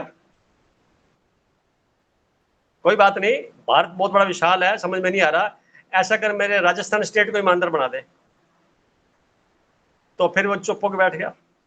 मैं कहा और तकलीफ है तो ऐसा कर डिस्ट्रिक्ट गंगानगर को बना दे जिसमें मैं रहता हूँ, सूरतगढ़ को बना दे जिसमें मैं रहता हूँ, मेरे मोहल्ले वार्ड को बना दे, मेरे परिवार के सारे सदस्यों के ईमानदार बनाए तो भी मैं चलाऊंगा। इवन तो तू मुझे 100% ईमानदार बना दे तो भी चलने को तैयार हूँ, मैं भी कहने के बेईमानी कर लेता हूँ, ईमानदारी की बात है। तो अब प्रश्न ये, इसके बाद तो भाग्य आज तक आए नहीं, इस बात को 10-15 साल हो गए, ढूंढ रहा हूँ वापस तो आए कभी। तो इच्छा पूरी क्या इच्छा पूरी करेगा? आप अपने कर्म इतने महान कर लीजिए कि परमात्मा आपको याद करे। क्यों क्यों छाया जी? जी बिल्कुल सही है। मन मंदिर, मैंने कभी कल परसों लिखा ना मैंने, मन मंदिर, यानी मन के मंदिर को ही आप इतना सजा लीजिए कि मन वैसे विलीन हो जाएगा, तो आपको क्या फर्क लगेगा, कितनी देर लगेगी? सर जिनके मन में ऐसी धारणाएं अधिक होती है ना, उन्हीं को दूसरों से शिकायत भी ज्यादा होती है। जब हम अंदर से सही होने लगते हैं ना, तो हमें दूसरों से शिकायत नहीं होती। कोई भी तो थोड़ी देर के लिए होती है, लेकिन वो फिर हमें समझ आ जाती है कहाँ क्या गलत है। तो अगर हमें लगे कि हमें दूसरों से परेशानी कम है, किसी भी तरह की, मानसिक या किसी भी तरह, तो हमें ये चीज समझ लेनी चाहिए कि हम अपने आप को ज्यादा देख रहे हैं। तो जो ज्यादा शिकायतें करता है, मैंने तो हमेशा से ही देखा है कि जो खुद जितना गलत होता है ना, उसको सामने वाला उतना ही अधिक उसमें जो भी कहे कमियां या त्रुटियां या इस तरह की बातें अधिक निकलती है। आप खुद देख लीजिए, फॉल्ट फाइंडर्स की भीड़ ज्यादा होती है। फॉल्ट फाइंडर्स, आपने मकान बनाया ना, तो उसमें विरला ही कोई इंसान है कहेगा बड़ा शानदार बनाया, बहुत कम लोग बोलेंगे आकर के। आपने बनाया चलो ठीक है, परंतु परंतु शब्द लागू कर देते हैं, परंतु परंतु में क्या बोलेंगे, आपने ना ऐसे नहीं किया और वैसे कर लेते, ऐसा नहीं किया तो वैसे कर लेते। और सामने वाला ज्यादातर मानने वाला हुआ तो वो क्या करेगा, आर्किटेक्ट को फोन कर बोलेगा भाई मेरे मकान में तो ऐसी कमियां छोड़ दी यार आपने, यार क्या बनाया है? अरे तो किसने बताया? उसने बताया। अच्छा वो क्या करता है? वो दुकान करता है। तो यार एक्सपर्ट दफ्तर खोल ले, मुफ्त में सलाह क्यों दे रहा है? क्यों भ्रम फैला रहा है लोगों के बीच में? जब ज्ञान ही आपको नहीं है, काम आप कोई और कर रहे हैं, बीच में आके इन्वॉल्व हो रहे हैं, इधर क्या लेना देना आपका? भारत में ये भी कमी है, ये सारे वकील हैं, सारे डॉक्टर हैं, सारे इंजीनियर हैं, सारे जने वैद्य बने हुए हैं, अपने एक्सपीरियंस कुछ नहीं है, अनुभव नहीं। अपने अनुभव शेयर करो ना आप कि मैंने ऐसा प्रयोग किया था, ऐसा हुआ था, ऐसा तो वो बोलेगा नहीं, सुना था इधर से उधर से, देखा था, बस बात खत्म। और मजेदार बात, खुद का मकान तो खराब होगा तो होगा, दूसरे के मकान का रेट बताने लग जाएंगे, पता ही नहीं क्या है। इसको क्या बोलेंगे आप? आपने एक लाइन बोली, उसका मीनिंग ये है कि सामने वाले के अंदर से ताक झांक करना। ये हैबिट कब पड़ेगी? हैबिट कब पड़ेगी? जब आप अपने पास बैठने की विद्या नहीं जानते। जब आप दिव्य अकेलेपन में रहेंगे तो संसार आपके तरफ चक्कर काटेगा। क्यों? आप चुंबक बन चुके हैं, तभी ऐसी स्थिति बनेगी। वो अभी भी लोहे में है, तो लोहा लोहे के क्या होगा, उसको पता है घूमना ही है ना। लोग अपना समय वेस्ट बहुत करते हैं सिर्फ इस तरह की बातों में। हमें हर पल ये देखना है कि मेरा इस वक्त जीना, श्वास लेना का पर्पज क्या है, क्यों ले रहा हूं मैं श्वास, क्या हो रहा है इस वक्त, क्या स्थिति है मेरे साथ। बिना किसी उम्मीद के अपना कर्तव्य जांचना मेरा कर्तव्य क्या कहता है। 100% अपने आप को ऑनेस्ट बनाने का प्रयास करिए। ये सत्य, रज और तम, ये तीन जो शक्तियां बनाते हैं, ब्रह्मा विष्णु महेश, या मेडिकल फील्ड में भी बोलते हैं, ये तीन तत्व जो बोलते हैं, जो कारकत्व होते हैं, इनमें से अपने तमस को मानते हैं और फिर रज को मानते हैं, और फिर एक होता है तमस, सत्व। रजस और सत्व। अब इलेक्ट्रॉन, प्रोटॉन, न्यूट्रॉन भी होते हैं, वो भी तीन है। परमाणु में से जब विस्फोट करेंगे तो तीन चीजें मिलेंगी, इलेक्ट्रॉन, प्रोटॉन, न्यूट्रॉन। वैसा ही कुछ तीन तत्व है ये। सत्य यानी सच, ऐसा बोलिए आप, तमस जो होता है वो एक प्रकार से विरोधाभास है। यानी अगर आदमी जंगल में रहे और उसके सामने दूसरा धरती पर कोई बंदा ना हो तो उसका तमस है ही नहीं, वो वैसे ही रजस में या सत्व में रहेगा। बैलेंस करने के लिए उसको एक सामने वाला मेंबर चाहिए जिसके कंपैरिजन किया जा सके। तो जैसे वो समाज में आएगा वो शुरू हो जाएगा प्रोग्राम उसका।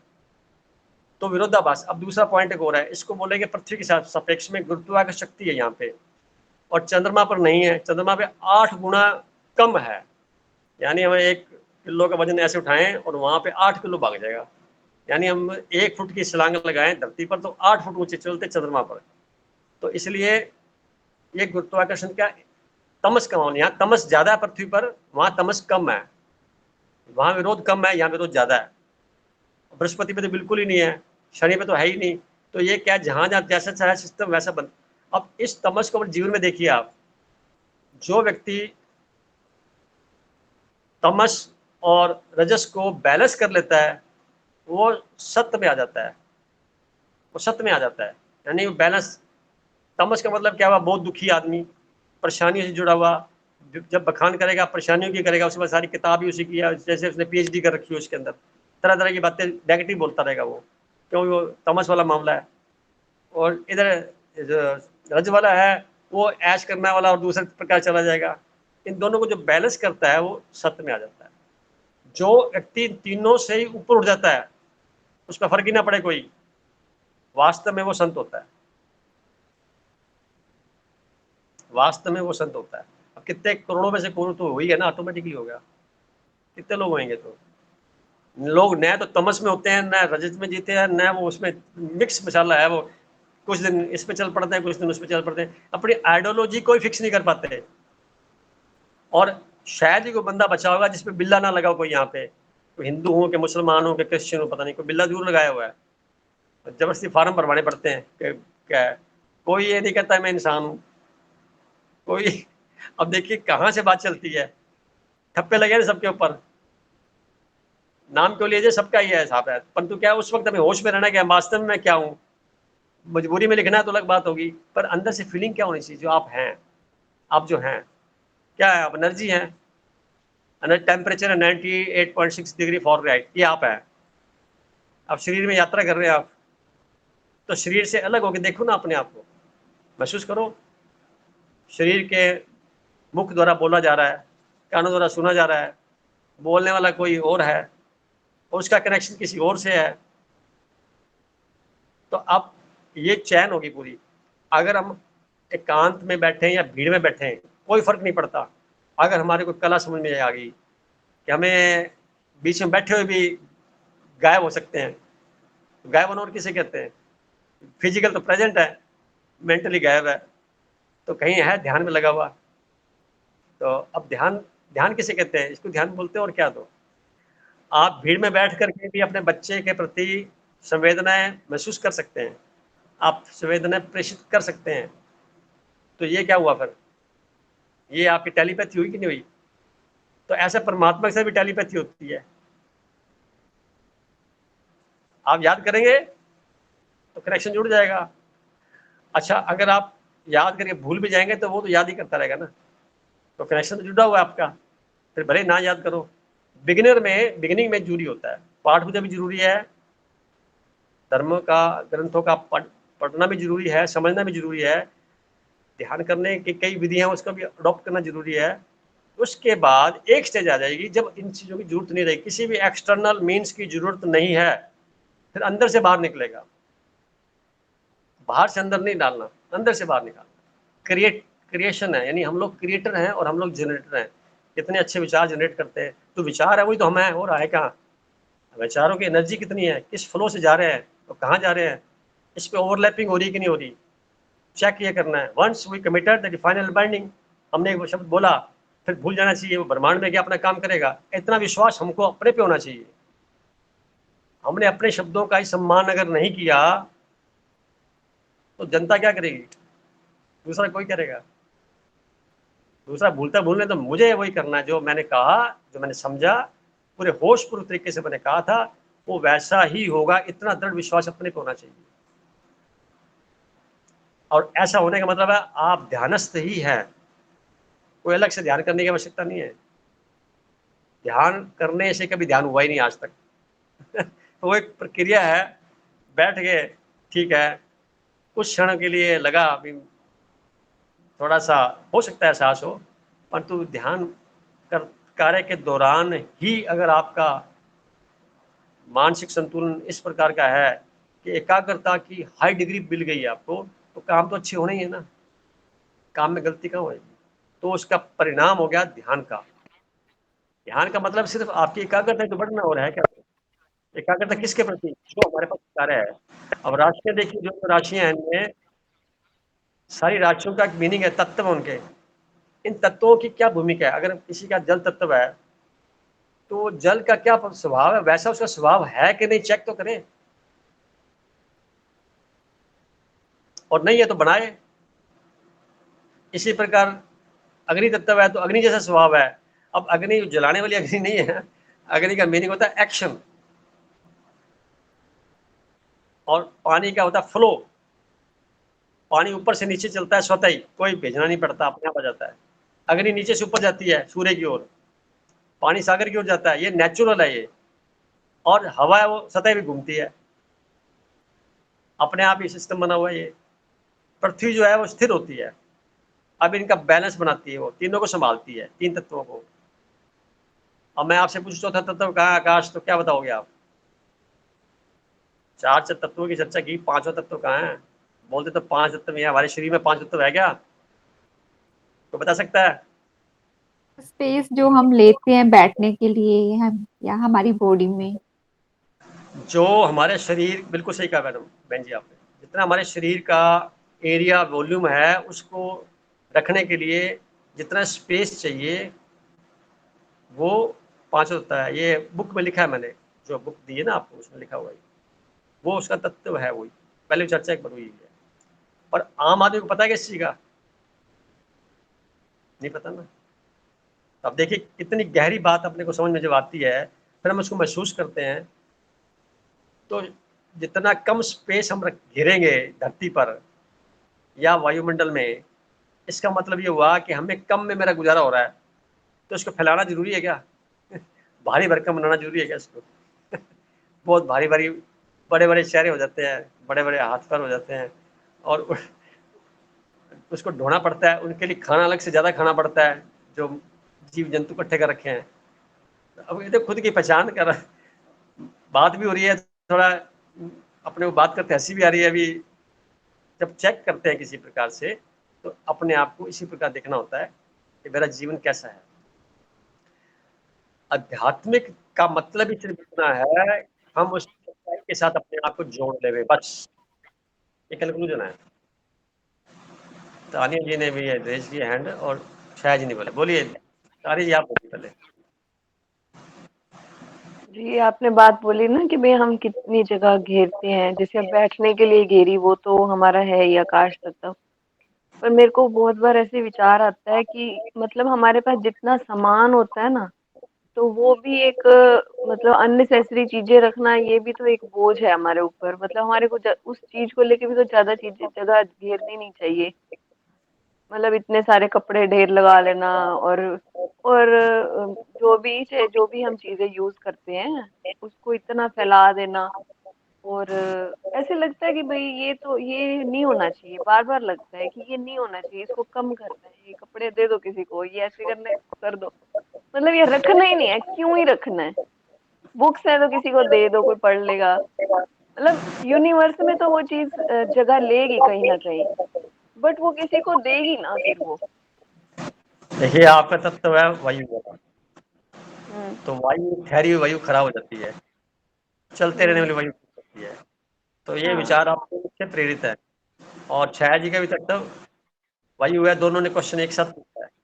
सर मेरा अग्नि तत्व है शायद। किसका? मेरा, आपने शायद एक बार बताया।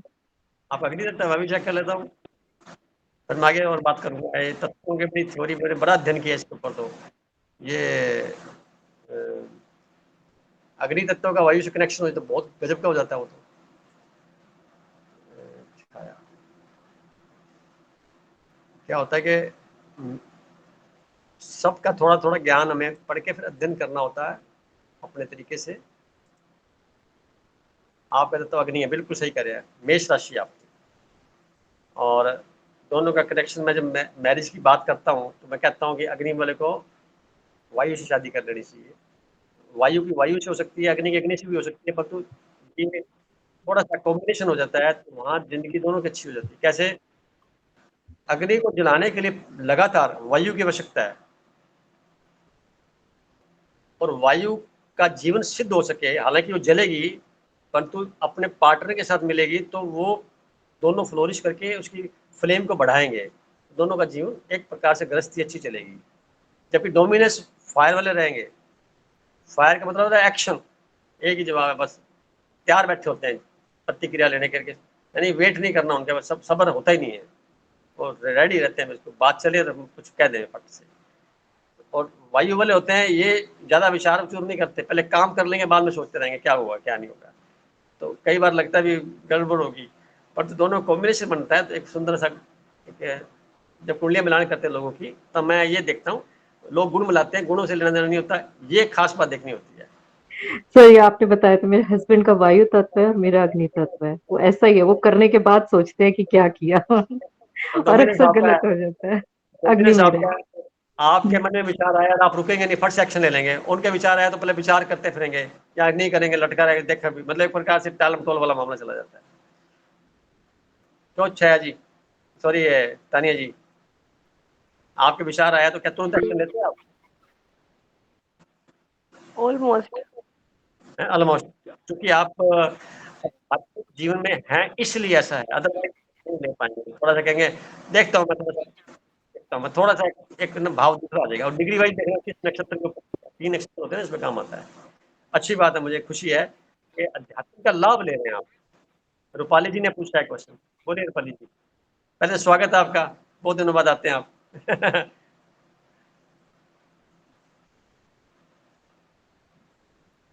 बोलिए बहन जी, आपकी आवाज नहीं आ रही, अनम्यूट करिए। हाँ जी, सॉरी सर। बोलिए। मैंने कल ही ये चीज सीखी है कि जब हम ध्यान मुद्रा करते हैं ना, तो हाँ। हम जो है वो अग्नि का है, और जो दूसरी फिंगर है जो हम टच करते हैं वो वायु की है। इस हाँ। वजह से जो हमारी एनर्जी है वो ऊपर की तरफ फ्लो करती है, दोनों जब मिल जाते हैं तो। हम्म। और दूसरा मेरा तत्व बताइए सर, कौन सा है? आपका जल तत्व है, हाँ जी, जल तत्व है, जल। जल तत्व। ठीक है सर, ठीक है। आप देखिए आपकी राशि है वृश्चिक, हाँ जी, वृश्चिक राशि है, स्कॉर्पियो। हाँ जी, हाँ जी, हाँ जी, हाँ जी। यहाँ मैं तो थोड़ा सा बताना चाहूंगा, जो जल तत्व की 3 राशियां होती हैं, कर्क, 4 नंबर की, और 8 नंबर की राशि स्कॉर्पियो, और दूसरी होती है मीन राशि। तो जो कर्क राशि होती है जल की, वो होती है नदी का पानी, नदी वाला पानी जो सागर की ओर बढ़ेगा। और ये जो स्कॉर्पियो वाली होती है, ये सरोवर का पानी, सरोवर का पानी जिसको भी सागर की ओर जाना है। और मीन राशि सागर होता है। प्लस पॉइंट तो ये कि विशाल होता है, नेगेटिव पॉइंट पानी खारा होता है। तो आपका जो पानी है, इसमें अगर आप स्कॉर्पियो राशि को चेक करेंगे तो वो एक बिच्छू के आकार की राशि होती है। तारों के अगर आप चेक करेंगे ना स्कॉर्पियो राशि को, बिच्छू का आकार लिखेगा, तभी इसका नाम स्कॉर्पियो रखा हुआ है। और कर्क राशि वाला का जब केकड़ा बनता है तो केकड़ा रात को दिखाई देगा, आप अगर दूरबीन से देखेंगे तो तारों में वैसी शेप दिखाई देती है, तब उनके नाम से उन्होंने राशियां को नाम वैसे रखा है। तो शेप है, इसका भी है वो। सिंह राशि है तो सिंह जैसा शेर होगा, मेष राशि है तो उसका एक भेड़ की तरह होगा, और धनु राशि है तो धनु के जैसे तीर कमान लेके आधा शरीर शरीर मनुष्य का आधा होता है, तो वैसे घोड़े वाला वो दिखाई देगा। मीन राशि है तो 2 मछलियां दिखाई होती हैं, कन्या राशि में 2 लेडीज दिखाई होती हैं।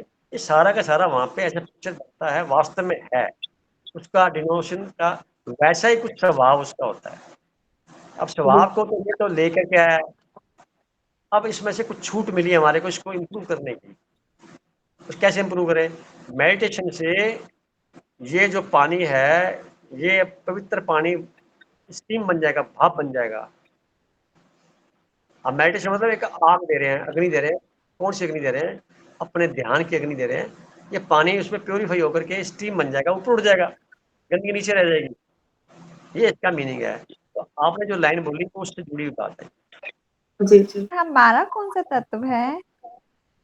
आपका तत्व है बहन जी सोनिया जी, आपका तत्व बनता है कर्क राशि, नदी वाला पानी। जल तत्व भी आपका भी। और मैंने बताया बहना है, बहना स्वभाव है। तो बहना है तो इसलिए मेडिटेशन करेंगे तो क्या होगा? हमने इवेपोरेट होना है, हमने इवेपोरेट होना है। हल्के होना है। अब देखो ना, जैसे जैसे हम हल्के होते हैं तो हमारा शरीर भी अपने आप साथ छूटता रहता है, शरीर भी हल्का हो जाता है। मन तो हल्का होता है, शरीर हल्का होता है। और तानी जी प्लान अच्छी बोली कि ये तो हल्के होने की तो बात है, वो यहाँ बोल रहा कि क्या करना, हल्के हो जाओ, दे दो, फ्री कर लो, अपने आप को थोड़ा सा अलग कर लो। ये आपको ऑटोमेटिक अंदर से फीलिंग होती है, वॉल्यूम घेरना। तो अच्छा टॉपिक शुरू हो गया, कोई और बात करनी हो तो। उर्मिला जी, आपका कोई क्वेश्चन है?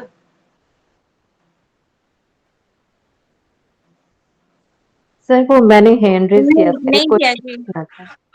बोलिए शायद। नहीं कोई क्वेश्चन नहीं है। ओके, शायद बोलिए क्या करे थे?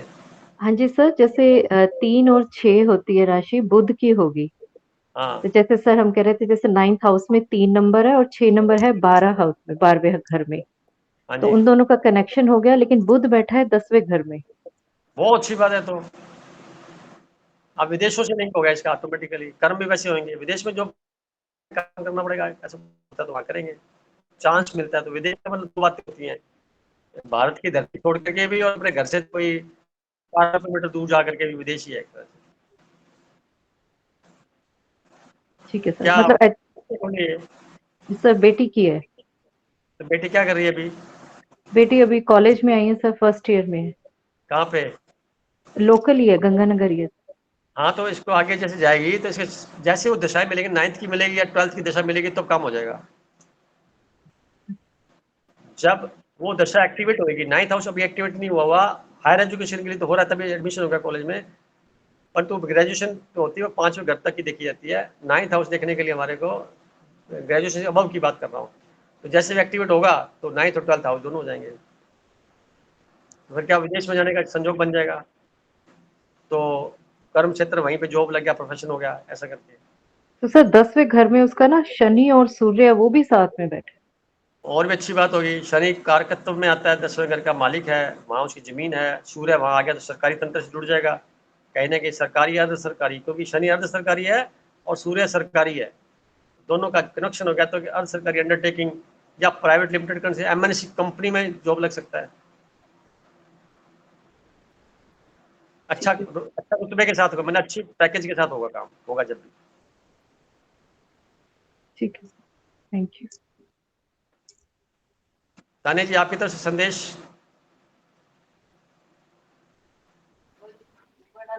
संदेश तो कोई नहीं है, आपने आज जो बताया इस मीटिंग में, एक एक जो बात थी वो बहुत ही इम्पोर्टेंट थी। आज तो टॉपिक से हट के भी बहुत सारी बातें हुई हैं। क्योंकि मैं आज कोई खास तैयारी नहीं की थी, सीधा आगे बैठ गया था, तो जो समझ आ रहा था बोल रहा हाँ, था। नहीं बहुत अच्छा रहा आज का सेशन, उसके लिए आपका बहुत बहुत थैंक यू। ऐसा ही होना चाहिए, हाँ क्योंकि ये जी। इम्पोर्टेंट बातें हैं सारी।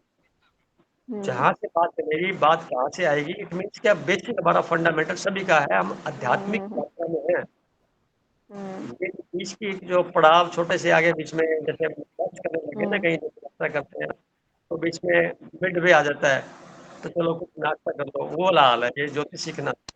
इतनी सरल है चीज, इसको टफ बनाने की जरूरत नहीं है, इस पर डिपेंड रहने की जरूरत नहीं है, सरलता समझना चाहिए और अंत में ध्यान अध्यात्म के दृष्टिकोण से देखना चाहिए। ट्रीटमेंट सारा वही होना चाहिए, अपने पे लागू करना चाहिए कि मेरे पे हुए तो मैं दूर कैसे करूं।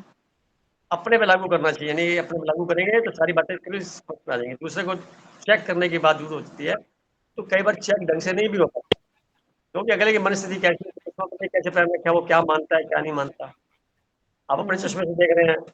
और एक छोटी सी बात और बता दूं मैं आपको, जो मैंने बुक में लिखी हुई है, परमात्मा ने जितनी बातें ना, सब कुछ चश्मे अलग अलग बांट रखे हैं, एक का चश्मा दूसरे से मैच ही नहीं करता। अब एक ही माता के बच्चे 4 होते हैं, एक ही 2-3 मिनट के गैप में बच्चे पैदा होते हैं, सब अलग अलग क्यों हो जाते हैं? चश्मे सबके अलग अलग आ गए, फिर वो अपनी दुनिया को अलग तरीके से देख रहे होते हैं, कोई कुछ कह रहा है, कोई कुछ कह रहा है, कोई कुछ कह रहा है, कुछ कह रहा है। तो इसका मतलब क्या निकलता है? फिक्स कुछ भी नहीं है, फिक्स कुछ भी नहीं है। फिक्स है तो सिर्फ ऑब्जर्व करने वाली वो शक्ति जिसको हम आत्मा कहते हैं, वो फिक्स है, वो ऑब्जर्वर है, वो सिर्फ ऑब्जर्वर ही है, वो मालिक वो भी नहीं है, वो कारण वो भी नहीं है, वो कर्ता वो भी नहीं है। अब देखो कितनी क्लियर बात समझ में आई। इतनी सी बात को समझने के लिए कितने सारे ग्रंथ पढ़ने पड़ेंगे, जरूरी नहीं है बात समझ में कहीं से भी आ जाए, एक शब्द से आगे कहीं पहुंच जाएंगे अपने। आप खुद ग्रंथ लिख सकते हैं ना, कोई ग्रंथ लिखने वाला को महान थोड़ी होता है, लिखते वक्त तो उसमें मिलावट हो जाती है। और बताओ, आप इंटरप्रेट करेंगे मिलावट हो जाएगी, अभी जो बोला जा रहा है इसको दोबारा लिखने लगेंगे मिलावट हो जाएगी, कुछ वो नहीं रह जाएगा। ये तो इस क्षण की बात है, कितना हमें अंदर से आनंद फील हो रहा है। यानी क्या होता है कि तो मंजिल को प्राप्त करना होता है, एक मंजिल तक जाने की यात्रा होती है, परमात्मा को महसूस करना है मंजिल है, परमात्मा की तरफ बढ़ना यात्रा है। तो जो आनंद यात्रा में लेना चाहिए हमें, मंजिल मिलने में मिलेगा भी नहीं, वो पता भी नहीं लगेगा। तो जो यात्रा चल रही है इसमें एंजॉय करते चले जाएं, उसको उसी मोड पे रखें। तो ये जो प्रकरण है, जैसे आपने भोजन बनाया, कोई बड़ी खास डिश बनाई, तो बनाने में जो आनंद आ रहा है ना आपको, वो खाने में नहीं आएगा। कभी नोट किया आपने इस बात को?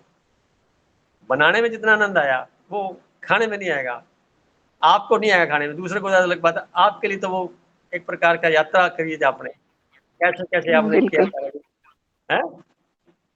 बिल्कुल अब सही। कॉलेज की लाइफ है आपकी, जो वो लाइफ याद रहेगी जीवन भर के लिए। पढ़ाई खत्म होने के बाद की जिंदगी में वो मजा नहीं आएगा जितना कि वो मजा हाँ स्कूलिंग है, कॉलेज वाली पढ़ाई है। तो मंजिल को प्राप्त करने का जो यात्रा है ना, इसको क्या आनंद में, इसी प्रकार मैं मानना चाहता हूँ जीवन की यात्रा हम सारी ऐसे आनंददायक तरीके से बिताएं कि आखिर में हमारा लक्ष्य क्या है कि हमें शरीर को छोड़ना शुभकामना कर जाएगा। कन्फर्म हो गया ना? ये बात तो क्लियर होगी, हमें वहां से जहाँ से हम आए वहां जाना है, ये बात भी क्लियर होगी। अब मंजिल तो होगी वो, और हमें अभी टाइम पड़ा हुआ, हमारे श्वासों की संख्या बढ़ती हुई है, तो जैसे जैसे श्वास लेते जाए उस यात्रा को हम इतने इंजॉय करते हुए बिताएं तो कैसे रहेगा।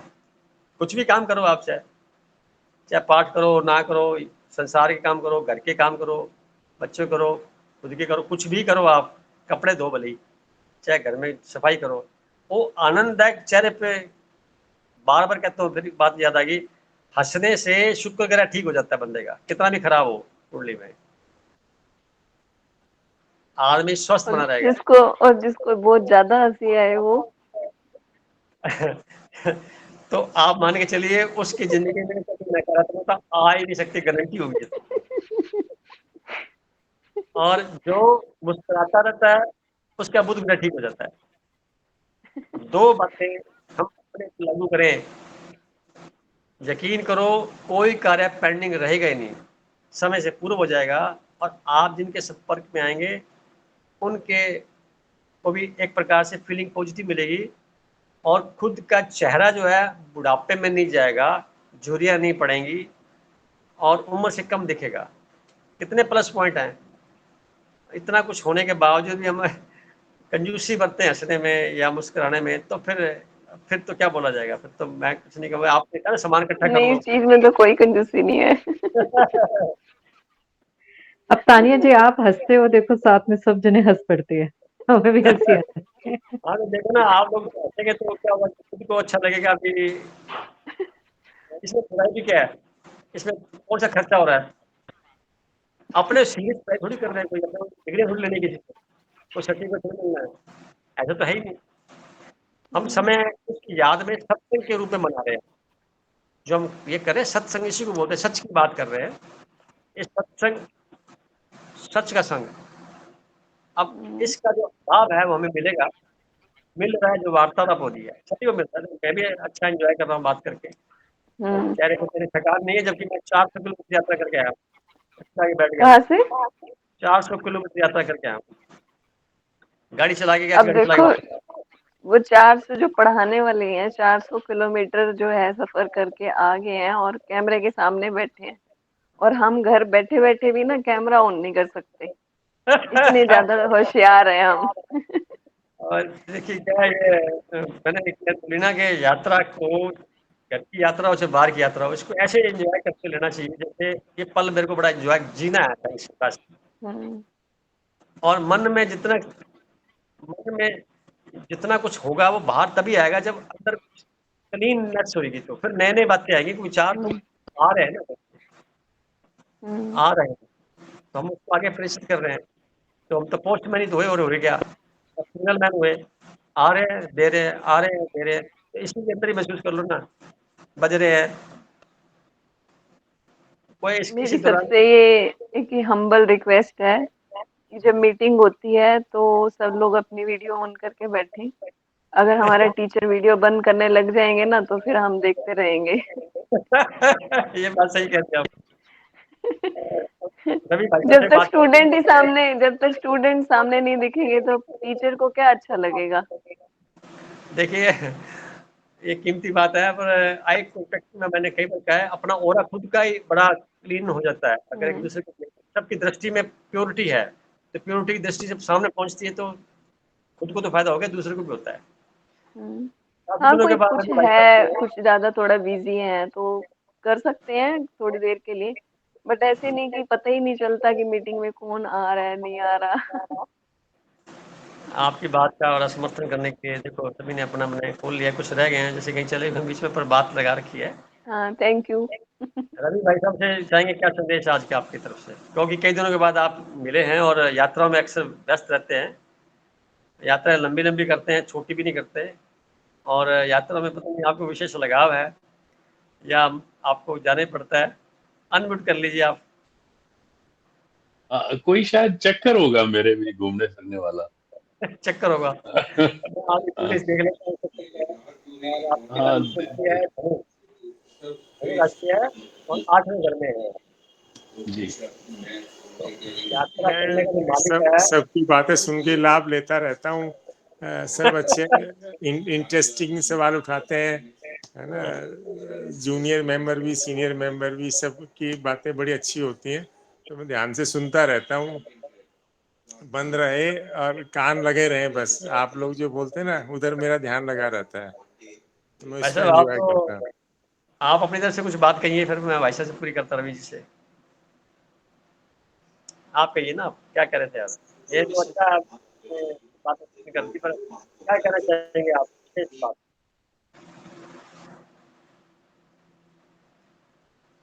महावीर भाई साहब से कह रहा हूँ मैं। हाँ जी, हाँ जी। किस बारे में आप मेरे विचार जानना चाह रहे हैं? मैं कह रहा था कि अभी तक अपने चिंतन किया है, 9 भाव हो चुके हैं, कुछ खास कोई ऐसी बात जो मन में आई हो जो डाउट खड़ी हो रखी हो?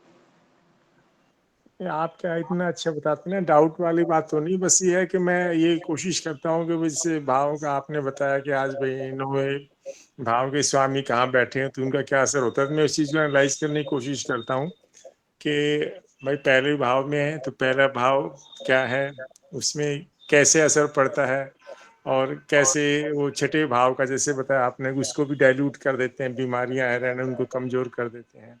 तो गुरु का होना तो अच्छी बात है। तो मैं यही सोच रहा था कि जो पॉजिटिव ग्रह हैं या जो पॉजिटिविटी है उसको कैसे बढ़ाया जाए ताकि वो अगर छठे 8वें 12वें में भी हो तो वो ज्यादा अच्छा हो जाए। ये मैं समझने की कोशिश कर रहा था। मैं बाकी आपको इन्होंने तान्या ने अच्छा कहा कि भाई ठीक है हम अपना अपने आप को ऑफ ना रखें, थोड़ा प्रेजेंट रहें तो आपको भी थोड़ा सा अच्छा लगेगा। तो ये चीज मैंने नोट की, अच्छा है, इसको आगे से ऑन ही रखेंगे। देखो, छठे भाव का मैंने बताया था, छठे भाव में कोई ऐसी बात आती है तो आदमी को थोड़ी देर के लिए, कुछ समय के लिए लोन ले लेना चाहिए, यानी कर्ज ले लेना चाहिए चला के, मुझे आप लोन 1 लाख 2 लाख रुपए दे दो, मैं ब्याज दूंगा। तो वो पैसा बीमारियों पे खर्च नहीं होगा, स्ट्रगल में खर्च नहीं होगा, कोर्ट कचहरी के चक्कर में नहीं खर्च होगा, आपके काम आसान हो जाएगा, आपकी सेहत खराब नहीं होगी। तो पैसा तो खराब होना है, तो ये वहां बचत हो जाती है।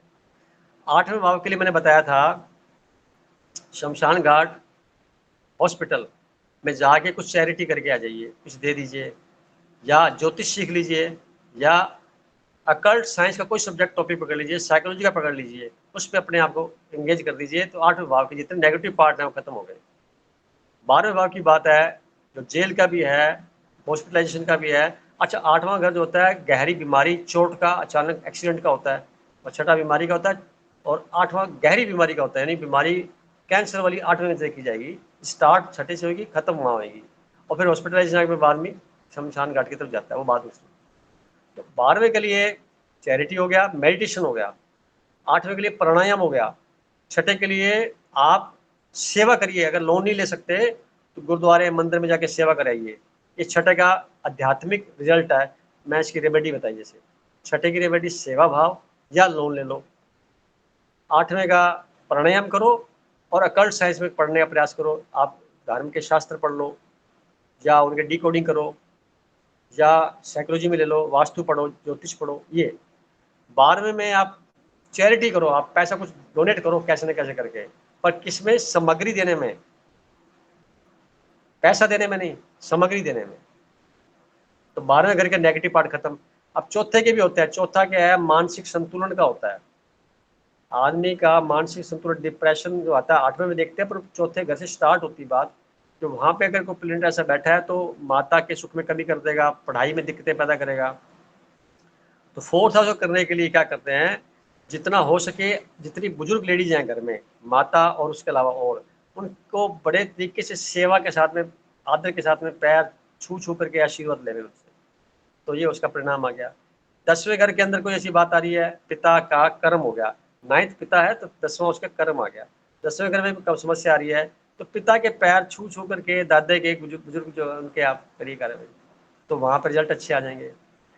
7वें घर की समस्या मैं उसको भी ले लेता हूँ, पत्नी या पति दोनों की बात कर रहा हूँ, पार्टनर, जीवन पार्टनर, इनके बीच में भी कई बार क्या होता है कि फिजिकल तकलीफ ज़्यादा होती है, सेहत ठीक नहीं रहती, कोई और कारण आ जाते हैं जिसमें बनती नहीं है, थोड़ी दूरी बन जाती है।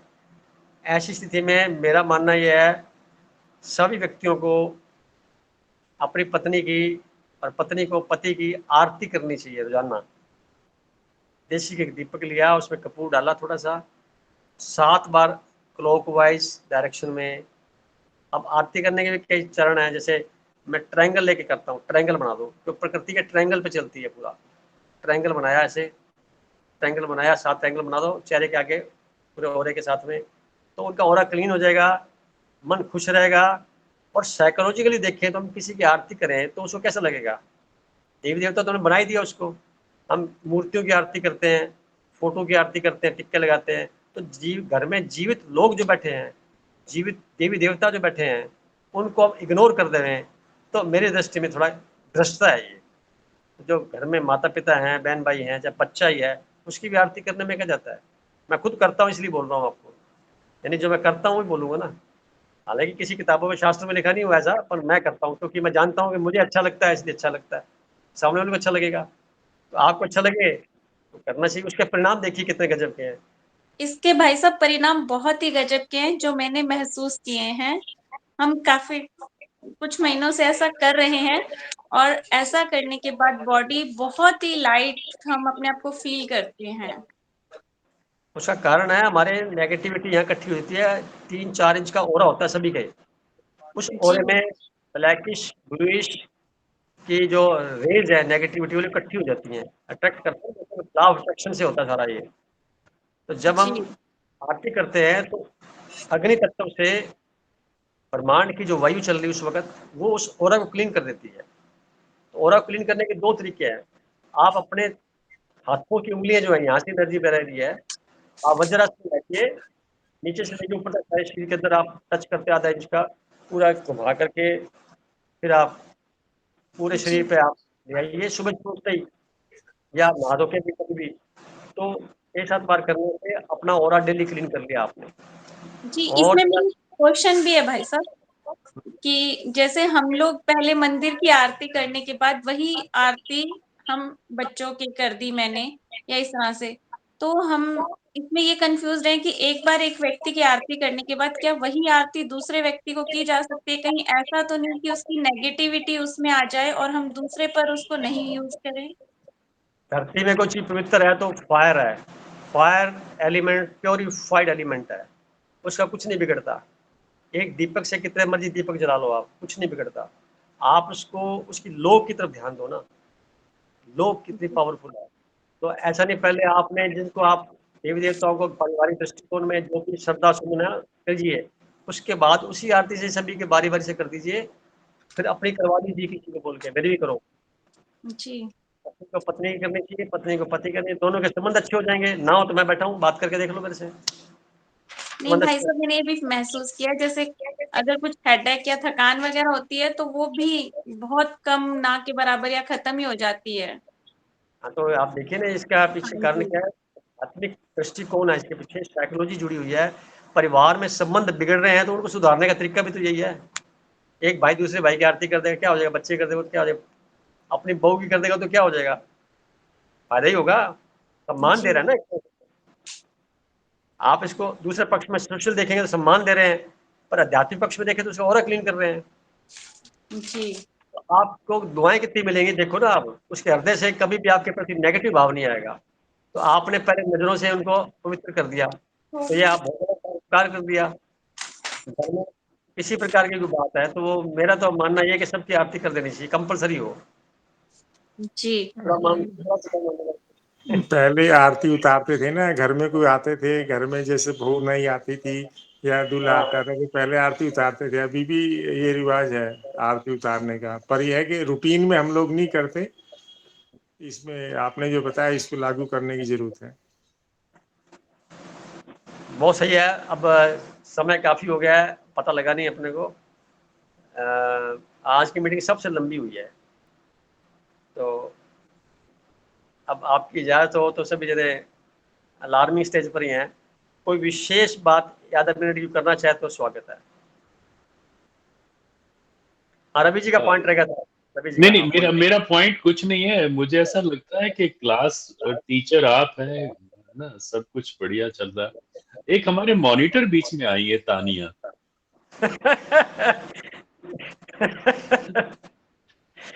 ये हर और बार नया कुछ नया टॉपिक, ज्योतिष का प्रोग्राम इन्होंने आरंभ कराया, नहीं तो होने जी ही नहीं जी, था।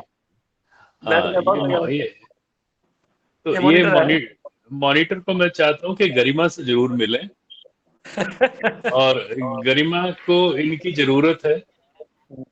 अच्छा हाँ हाँ, बिल्कुल जरूरत है। और फिर दूसरा, वो जो गरिमा रिकॉर्डिंग करती है, कभी कभी गरिमा गरिमा को कुछ कमिटमेंट आ जाता है, तो आप थोड़ा सा हम्म, उनसे सीख लो, है ना। मुश्किल से हाँ कोई वो दस तो कोई पंद्रह में, दिक्कत नहीं है। बस 15 हम्म मिनट का शायद काम रहेगा, आप उससे कर लीजिए। हम्म वो दिख नहीं रही थी, इसलिए आज मेरे को लग रहा था कि मेरे को बीच में हाँ आना चाहिए। आज हाँ, वो हाँ नई क्लास में उसने रिकॉर्डिंग स्टार्ट कर रखी है लेकिन वो रोड है रिकॉर्डिंग नहीं। स्टार्ट कर रखी होगी। हाँ, तो हम्म, एक स्टैंड बाई पे हम लोग एक और रहेंगे तो ज्यादा ठीक हो जाएगा। और बाकी बहुत अच्छी मॉनिटर है आप। हाँ जी हाँ भैया, ये सबका शुक्र ग्रह को भी खत्म करेगी, हंसती रहती है ना हमेशा। हाँ, इसकी इसमें वजह क्या से सबके खत्म करेगी? साइकोलॉजी वाली टीचर है तो सब हंसेंगे, आपको देख देख के हंसते रहते हो, तो शुक्र ग्रह जो है ना वो ठीक हो जाएगा सबका, जैसे भैया ने बोला ना, ये कह रहे हम्म। हैं। ठीक होने का मतलब क्या है, आप हेल्दी रहेंगे हमेशा, वर्ल्डली कंफर्ट्स में रहेंगे। नंबर तीसरा, शरीर में किसी प्रकार का भी कोई भी ऐसा रोग अगर है तो माइल्ड हो जाएगा, और नहीं है तो होगा नहीं, और होने की संभावना खत्म।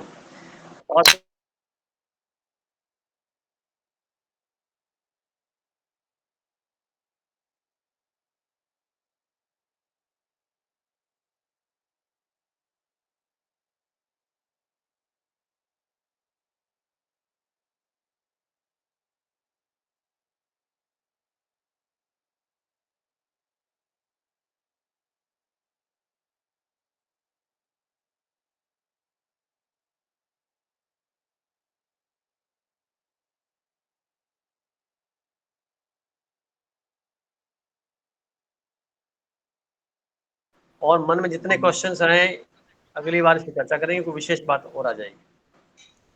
थैंक इसको यू। वाइंड अप करिए, आपका बहुत टाइम हो गया, पहले ही आप बाहर से हम्म। आए हैं, तो इसको वाइंड अप सर करते हैं। बहुत शुक्रिया, शुभ रात्रि। थैंक यू जी, सबका थैंक यू सो शुभकामनाएं, मच। सबका शुभकामनाएं।